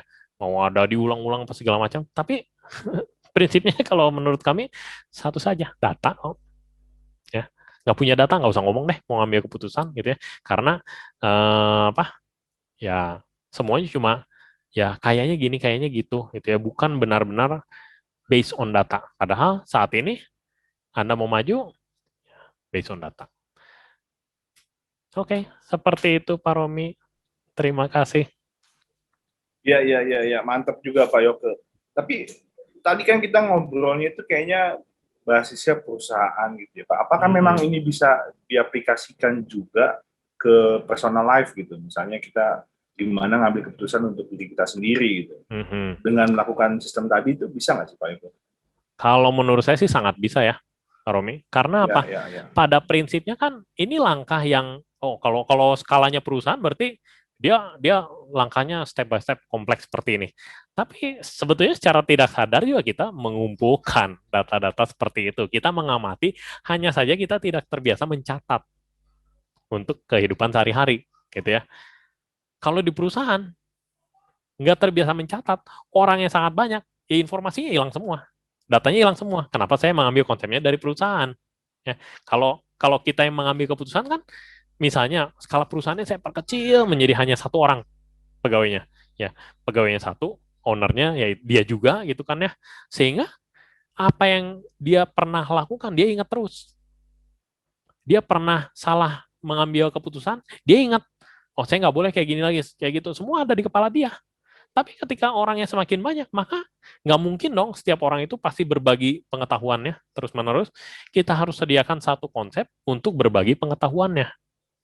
Makanya saya tadi bicaranya, coba kita manfaatkan yang namanya sistem informasi. Seperti itu, Rumi. Oke. Jadi bisa diaplikasikan buat kita maupun ke skala yang lebih besar ya Pak ya? Sangat bisa. Oke teman-teman, itu akhir dari presentasi dari Pak Yoke, tapi saatnya sekarang kita buat teman-teman yang punya pertanyaan, monggo dituliskan di chat box-nya, supaya bisa kita bahas nih di sore ini semuanya. Jadi teman-teman setelah meninggalkan sesi hari ini, semua pertanyaan yang di kepala bisa terjawab. Oke, monggo dituliskan. Pak Yoke, kita mulai udah ada yang bertanya nih. Oke. Langsung saja kita masuk ya Pak. Ini ada Lumban Gaul sama Lalifa. Ini kayaknya pertanyaan sama, cuman saya rekap dari pertanyaannya Lalifa. Lalu Pak Yoke mau tanya bagaimana cara yang baik dan efektif untuk pengambilan keputusan ketika kita dalam situasi genting harus segera mengambil keputusan secara cepat sehingga tidak sempat melakukan survei atau pengumpulan data. Kalau Pak Lumban juga gitu, Lumban Gaul juga menanya bagaimana jika kita disuruh mengambil keputusan secara tiba-tiba. Kurang lebih gitu. Pertanyaannya sama-sama ya. Oke. Monggo Pak Yoke. Oke. Ya.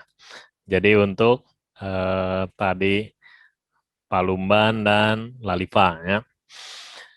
Jadi kalau kita bicara pengambilan keputusan, biarpun kita punya formulanya, IGA tadi, ya, identify decision, gather information, dan assess resolution-nya, bukan berarti tiga-tiganya ini harus ada yang dibuang, harus ada yang diabaikan, enggak, ya. Tiga-tiganya itu pasti harus ada. Biarpun mungkin porsinya, ketika kita bicara, kita butuhnya cepat nih, ambil keputusannya, ya udah porsinya untuk mungkin gather information-nya udah saya sedikitin gitu ya. Karena apa? Kalau kita bicara orang yang sudah sangat terbiasa menjalani bisnis, maka pengambilan keputusan itu bisa menjadi sangat cepat. Dia nggak usah mikir panjang lagi, nggak usah ngitung-ngitung lagi kasarnya. Cuma ditanya ini ada yang mau ngambil mie nih 200 kilo 2 tahun berturut-turut di tiap bulan. Dia mikir bentar, oke ambil gitu kan ya. Nah, dia sudah punya hitungan tersendiri di kepalanya. Ya. Itu yang tadi saya maksud, bagaimana cara berpikirnya dia dimasukkan ke dalam suatu sistem yang baku. Formulanya itu dibuat baku. Sehingga saya tinggal masukin datanya, udah langsung keluar hasilnya. Oke, rekomendasinya seperti ini. Tinggal saya lakukan, ikuti rekomendasi atau tidak ikuti rekomendasinya. Seperti itu. Ya, idealnya adalah seperti tadi. Nah, tapi kayak misalnya ini memang kejadian yang COVID ini udah contoh paling baik, ya. Tahu-tahu besok disuruh tutup semua. Semua juga berpikir kan, ini gimana caranya? Hah? Memang lagi-lagi menjadi permasalahan tersendiri ketika kita belum terbiasa melakukan proses pengambilan keputusan untuk kasus yang sejenis. Ya, ini nggak usah ngomongin yang baru menjalani bisnis. Yang sudah lama menjalani bisnis pun begitu dihantam dengan COVID, dia suruh tutup, semuanya WFH, semua juga kelimpungan. Ini benar gitu WFH? Ah, enggak lah, nggak bisa. Ini masih harus ada yang WFO apa segala macam ya. Dia memutuskan sebagian WFO, ya. Yang mana yang WFH? Apakah ini keputusan yang tepat? Saya yakin nggak 100% tepat juga. Makanya dalam proses pengambilan keputusan itu ya iterasi sebetulnya berulang-ulang di sini. Apakah saya sudah benar? Dievaluasi. Ada yang nggak tepat ya diubah lagi kebijakannya, keputusannya diubah. Maka lagi-lagi ketika kita bicara situasi yang genting, cepat ya mau nggak mau ya kita tembak aja. Tapi jika masih memungkinkan untuk ada revisi, ya udah kita harus lakukan revisi itu. Jangan menggantungkan hanya pada keputusan yang kita ambil pada saat genting tersebut. Seperti itu jawabannya dari saya. Oke. Mudah-mudahan terjawab ya. Tapi tetap aja Pak ya, setiap keputusan yang diambil tuh baik atau buruk pasti ada konsekuensinya ya. Pasti ada yang nggak suka, pasti ada yang suka. Benar nggak bisa menyenangkan semuanya intinya ya. Exactly. Setuju banget itu dimanapun lah kejadian. Benar. Mau cepat mau lambat pasti ada aja yang tidak suka, pro kontra pasti akan kejadian. Oke. Kita lanjut ke pertanyaan kedua ya Pak. Oke. Dari Gita nih, apakah ada tips dan trik untuk menyaring atau memilih data pendukung analisa agar lebih akurat? Oke. Monggo Pak Yoko. Ya. Jadi kalau kita bicara menyaring atau memilih data, ya. Kalau kitanya sendiri nggak terbiasa melihat data, memang akan jadi sangat sulit. Seperti itu. Ya. Ini suatu skill tersendiri. Ya. Ini saya ilustrasikan seperti googling misalnya. Ya. Kalau saya nyari apa-apa, informasi apapun, pakai Google, ya, saya termasuk yang paling mudah mencarinya.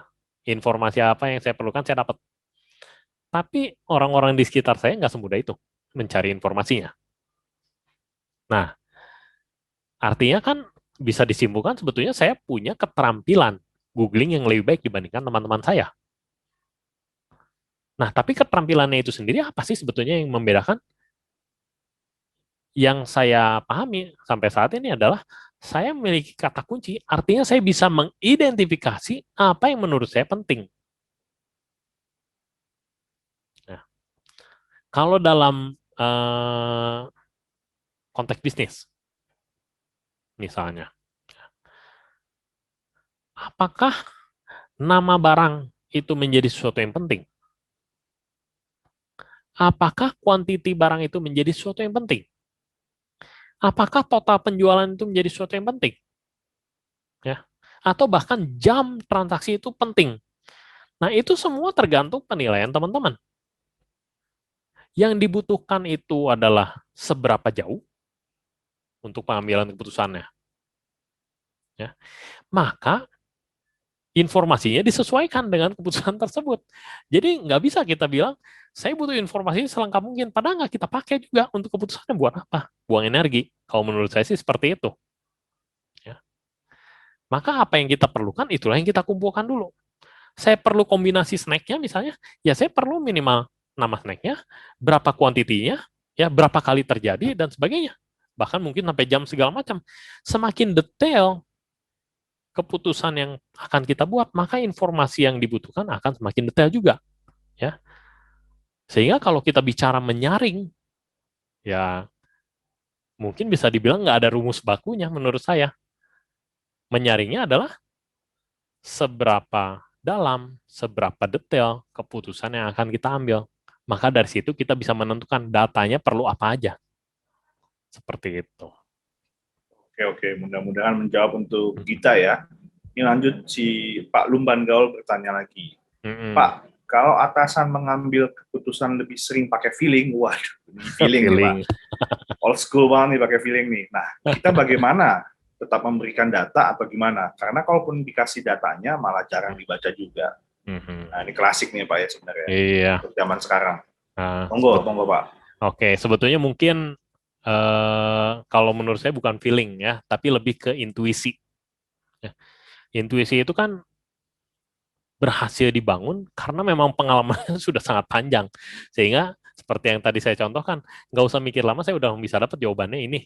Ya, kemudian kita coba olah datanya, dihitung-hitung ya, itu kan benar kan, gitu ya. Yang saya ambil keputusannya mirip dengan data yang disajikan. Karena apa? Dia sudah punya pola pengolahan data di dalam kepalanya. Tapi bukan berarti itu nggak berguna. Ya, yang teman-teman lakukan, saya sediain ini datanya, gitu kan ya. Kadang dia cuma baca datanya, oh ya kayak gini, ya udah langsung saya bisa ambil keputusan. Ya, mungkin juga nggak dibaca karena dia sudah bisa mengamati secara langsung, ini trennya seperti apa, maka saya harus melakukannya bagaimana. Jadi sebetulnya dia sudah mengumpulkan data secara otomatis. Tapi lagi-lagi kan ini bukan sesuatu yang bisa diturunkan begitu saja. Ya, ini sesuatu yang harus dilatih, dan itu saya yakin latihannya puluhan tahun. Nah, untuk teman-teman yang belum terbiasa melakukan ini, perlu dalam proses pengumpulan datanya, pengolahan datanya, saya gimana cara ngolahnya, ya udah saya tanya ke atasannya, ini gimana sih cara ngolahnya, oh ya pertama kamu lihat ini, ya lihat ini, di filter, dijumlahkan, dirata-ratakan, dihitung, diapakan, segala macam ya, formulanya kan sederhana sebetulnya. Ya, atau jika ini lebih besar dari segini maka kita harus gimana, jika ini lebih kecil maka harus bagaimana. Sebetulnya formulanya sederhana seperti itu, tapi formula inilah yang ada di dalam kepala si manajer tadi yang harus kita tiru ke dalam sistem. Jangan sampai semuanya tergantung hanya pada si manajer tadi. Manajernya keluar, udahan deh kita, nggak ada yang bisa mengambil keputusannya. Nah, artinya kalau ada pertanyaan kayak tadi, ini baiknya gimana ya, kita sebisa mungkin tiru sebetulnya cara berpikir si manajernya. Ya, kalau dia nggak minta data, ya itu beda cerita. Karena dia pasti sudah punya teknik sendiri dalam proses pengambilan datanya. Tapi kalau kita bicara mau meniru cara si manajer ini menganalisa kasusnya, maka kita harus berdasarkan data, dia mengambilnya kayak gimana ya, kita coba olah datanya, dia melakukannya bagaimana, ya kita minta panduan dari si manajer tersebut. Barulah kita bisa membuat formula yang menyerupai cara berpikir si manajer, diimitasi cara berpikirnya. Seperti itu prinsipnya. Oke. Semoga didapat jawabannya Pak Lumban Gaul. Nah, sekarang kembali lagi kita bertanya lagi. Ketika atasan sedang meminta kita untuk mengambil keputusan berdasarkan dari data-data lama, namun data lamanya sudah tidak ada lagi. Nah, itu bagaimana Pak Yoko? Data sudah tidak ada. Data lamanya. Datanya sudah nggak ada atau data gimana ya? Saya bingung ya baca kalimat. Sorry. Jadi ketika atasan sedang meminta untuk mengambil keputusan berdasarkan data-data lama, tapi data-data lamanya sudah tidak ada. Nah, itu kita gimana tuh nanggulanginya, Pak? Nah, memang ini masalah juga gitu ya. Kalau kita kehilangan data, itu memang bisa dibilang kiamat gitu. Nah, jadi memang yang harus kita lakukan adalah menjaga data. Makanya dari tadi yang saya sempat bahas, salah satunya adalah CRUD, ya, create, treat, delete, dan update. Seperti itu. Itu menjadi sesuatu yang harus diperhatikan. Dan kehilangan data itu, ya saya nggak bisa berbuat apa-apa kalau data hilang. Ya. Makanya sekarang kan banyak tuh, datanya disimpan aja di cloud. Pakai yang namanya Google Drive. Ya, ini mungkin teman-teman yang mahasiswa atau nanti akan mahasiswa harus mengenal nih yang namanya Google Drive. Ya, saya berapa kali menghadapi mahasiswa yang lagi bikin skripsi, kemudian laptopnya ngehang, flash disknya hilang, ya, disimpannya semua offline. Lah, kan kita jadi ketawa juga, gimana sih ini udah ada cloud gitu, gratis malah nyimpen datanya. Ya, kenapa nggak disimpan aja secara online? Kapanpun bisa diakses. Ya. Nah, ini artinya bicara tempat penyimpanan data yang harus diperhatikan oleh si perusahaan. Apakah dia hanya satu aja nyimpan datanya, atau dia harus punya cadangan-cadangan tempat penyimpanan data. Nah, ini kita bicaranya teknis jadinya kalau ke arah sana.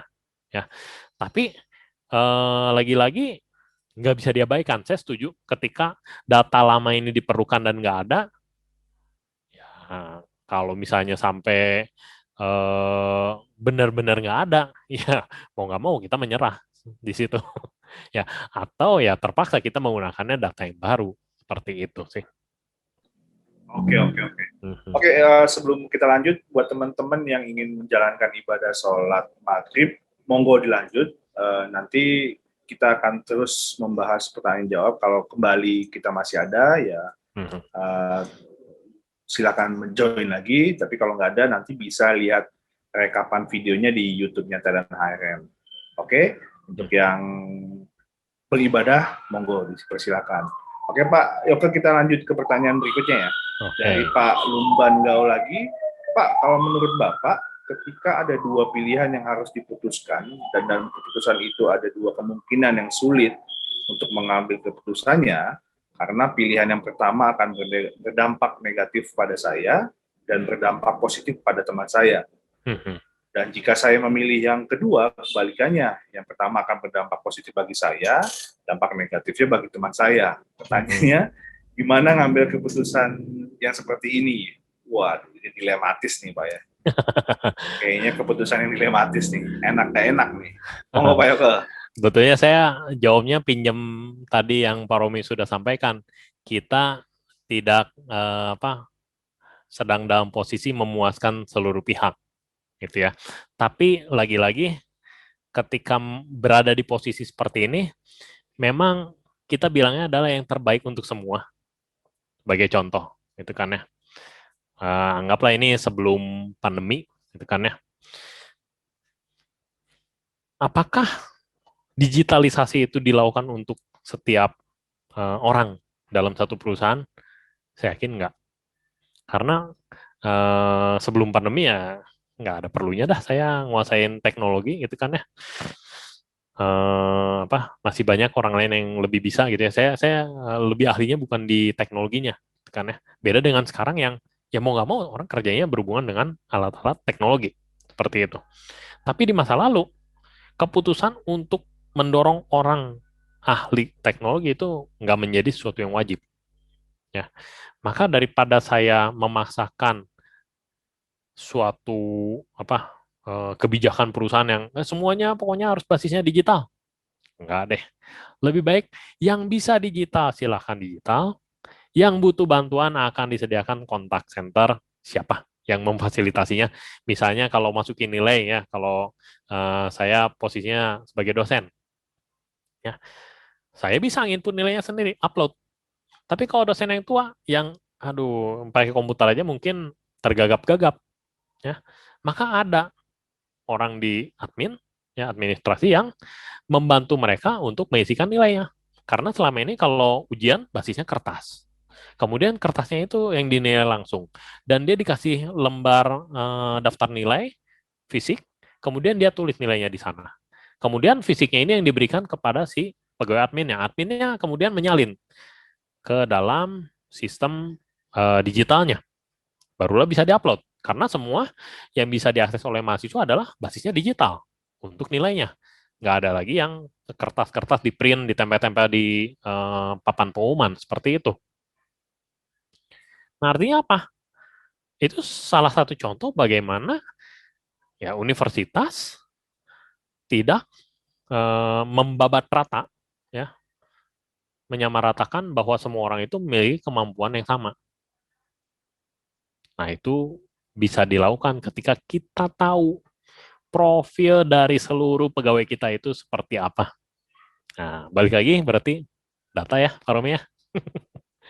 Iya, benar-benar. Balik lagi data. Kayaknya penting banget ya, zaman Penting sekarang banget. tuh data ya. Yes. Oke, lanjut ke pertanyaan selanjutnya. Ini dari Marika. Apa ada cara lain untuk mengambil keputusan tanpa melakukan pengumpulan dan pengolahan data, Pak? Waduh, ini agak bertentangan nih. Monggo Pak Yoga. Jawabannya sih kalau menurut saya nggak mungkin ya, karena biarpun kita sedikit melakukan pengumpulan dan pengolahan data, ada. Ya, cuma yang tadi saya sempat ceritakan, porsinya segimana. Semakin sedikit data, maka keputusan kita akan semakin tidak valid. Itu implikasinya. Jadi kalau sama sekali tidak menggunakan data, udah nggak valid deh keputusannya. Tapi kalau misalnya yang tadi kita bicara, orangnya ini udah pengalaman puluhan tahun, nggak bisa dibilang dia tidak melakukan pengumpulan dan pengolahan data. Jadi kita jangan beranggapan datanya ini ada bentuknya tabel kertas seperti itu. Karena dengan dia melihat saja, dia sudah mengumpulkan data, mengamati langsung gitu kan ya. Dan dia olah langsung di sini. Jadi terjadi yang namanya pengumpulan maupun pengolahan data. Tapi semua di dalam kepala dia. Nggak lagi memanfaatkan sistem informasi, nggak pakai kertas, nggak ngotret lagi, apa segala macam, semua langsung bisa dia jawab. Seperti itu. Tapi itu yang kita maksud dengan intuisi. Ya, kalau udah punya pengalamannya kayak gitu, udah mudah buat orang itu. Tapi Bu, kalau kita nggak terbiasa, ya mau nggak mau kita harus memanfaatkan data. Kalau nggak, salah pasti. Seperti itu. Ya. Tapi kalau data yang berdasarkan intuisi itu masih bisa kita bilang valid nggak Pak? Dibandingkan kalau sekarang nih, ini ambil contoh paling singkat, debat Pilpres dulu lah. Mereka datanya itu ya data based on print out. Ini gue punya data gini, data dari web apalah, badan apa. Apakah yang intuisi itu, intuisi kan biasanya akan dimiliki oleh orang-orang yang senior dan berpengalaman gitu. Apakah valid kalau mereka bilang data gue nih dari pengalaman gue nih, apakah itu masih bisa dibilang valid Pak? Oke, sebetulnya ini menyambung dengan pembahasan sebelumnya, Pak Romi. Ya, yaitu pola berpikirnya. Karena yang sudah dibangun oleh dia adalah pola berpikirnya. Anggaplah kita pakainya konsep Didi. Ya. Nah, jadi ketika dia melihat suatu kejadian, dia tidak hanya melihat udah kejadiannya udah lewat begitu saja. Tapi dia amati dari berbagai sisi secara detail. Yang mungkin kita yang junior ini nggak terbiasa melakukan proses tersebut. Ya. Jadi bukan soal dia punya datanya sudah sangat banyak, enggak. Tapi karena dia punya pola pikirnya, apa yang sudah dialami, semua melengkapi pola pikir tersebut. Ya. Nah, semakin lengkap informasi yang dia dapat, pola pikir dia akan semakin kuat. Sehingga ketika dia melihat satu hal, dia bisa menyambungkannya ke berbagai hal yang sudah pernah dia alami. Seperti itu. Jadi bukan soal banyak sedikitnya data yang saat itu dia peroleh. Tapi karena dia sudah berhasil membangun pola pikirnya lah, yang membuat sedikit data pun dia bisa mengambil keputusan. Seperti itu sebetulnya. Oke. Penting juga ya berarti ya intuisi itu juga. Oke, kita lanjut ke pertanyaan selanjutnya. Ini dari Septian Adi P, Universitas Mercu Buana. Izin bertanya, bagaimana cara mengambil keputusan jika kapasitas permintaan dari pelanggan lebih tinggi daripada kapasitas produksi kita? Bagaimana keputusan yang diambil jika lead time yang pendek dari pelanggan tersebut, sementara terkait kapasitas produksi yang tidak sanggup sesuai permintaan? Wah, ini udah punya pabrik kayaknya ini Pak Septian nih. Oke, ya. Nah, ketika kapasitas produksi kita ini jadi cukup teknis gitu ya, kita bicaranya ke akuntansi biaya ya, dan juga mungkin ke operasi. Kapasitas produksi kita udah 100%. Ini mau dinaikin, anggaplah jadi 120%. Opsinya banyak. Apakah kita akan lemburkan pegawai? Apakah kita akan maklunkan? Ya, itu semua bisa. Tinggal kita hitung, mana yang paling menguntungkan buat saya. Apakah saya bayar upah lembur itu lebih murah dibandingkan maklun, atau lebih baik saya maklun? Kalau saya maklun, apakah tingkat errornya ini akan lebih aman dibandingkan saya lembur, atau tidak? Nah, itu kan berarti kita bicara data. Dan saya yakin ketika dalam proses ini, bukan yang pertama kali kita melakukannya. Kalau ini pertama kali, ya mau nggak mau kita coba-coba, karena kita belum punya datanya. Tapi setelah berapa kali kita udah pernah coba maklun, kita udah pernah coba melemburkan pegawai, udah bisa diperoleh, statistik errornya seperti apa, maka dari situlah kita bisa membandingkan. Begitu ada kejadian yang mirip, sebaiknya saya pilih yang mana. Sehingga balik lagi, ini bicara sebetulnya pola pikir. Ya, polanya kita mau yang bagaimana, bukan hanya data. Ya, biarpun di pokok pembahasan ini saya fokusnya pada data, tapi berhubungan dengan intuisi yang tadi, sebetulnya ini pola pikirnya. Karena saya sudah punya pola pengolahan datanya seperti ini, ya cara memproses datanya seperti ini, sehingga ada kejadian yang mirip, ini serupa dengan yang mana? Implikasinya akan seperti apa? Dulu saya mengambilnya bagaimana, hasilnya bagaimana? Nah, itu semua bisa diolah jika kita memiliki ya caranya maupun datanya seperti itu. Oke. Jadi kembali ke data pasti, kalau datanya udah lengkap itu pasti akan terjawab ya Pak ya. Yes, betul banget.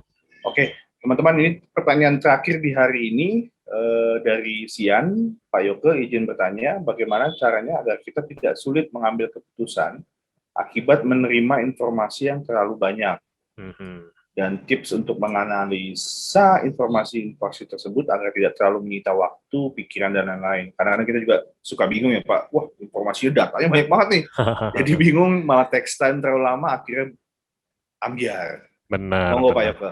Nah, oke, ini Sian ini kalau ikut pertemuan-pertemuan yang sebelumnya dan pernah dengar konsep DD-nya, seharusnya udah nggak bingung lagi ya. Karena kalau kita bicara untuk personal, seperti yang tadi Pak Romi tanyakan di awal gitu ya, ini untuk kehidupan personal gimana? Kita ngumpulin nggak sih data? Yang ngumpulin gitu kan ya. Tapi kan harus ada pola pikirnya yang bisa membuat kita secara otomatis memfilter informasi-informasi maupun data yang ada di sekitar kita.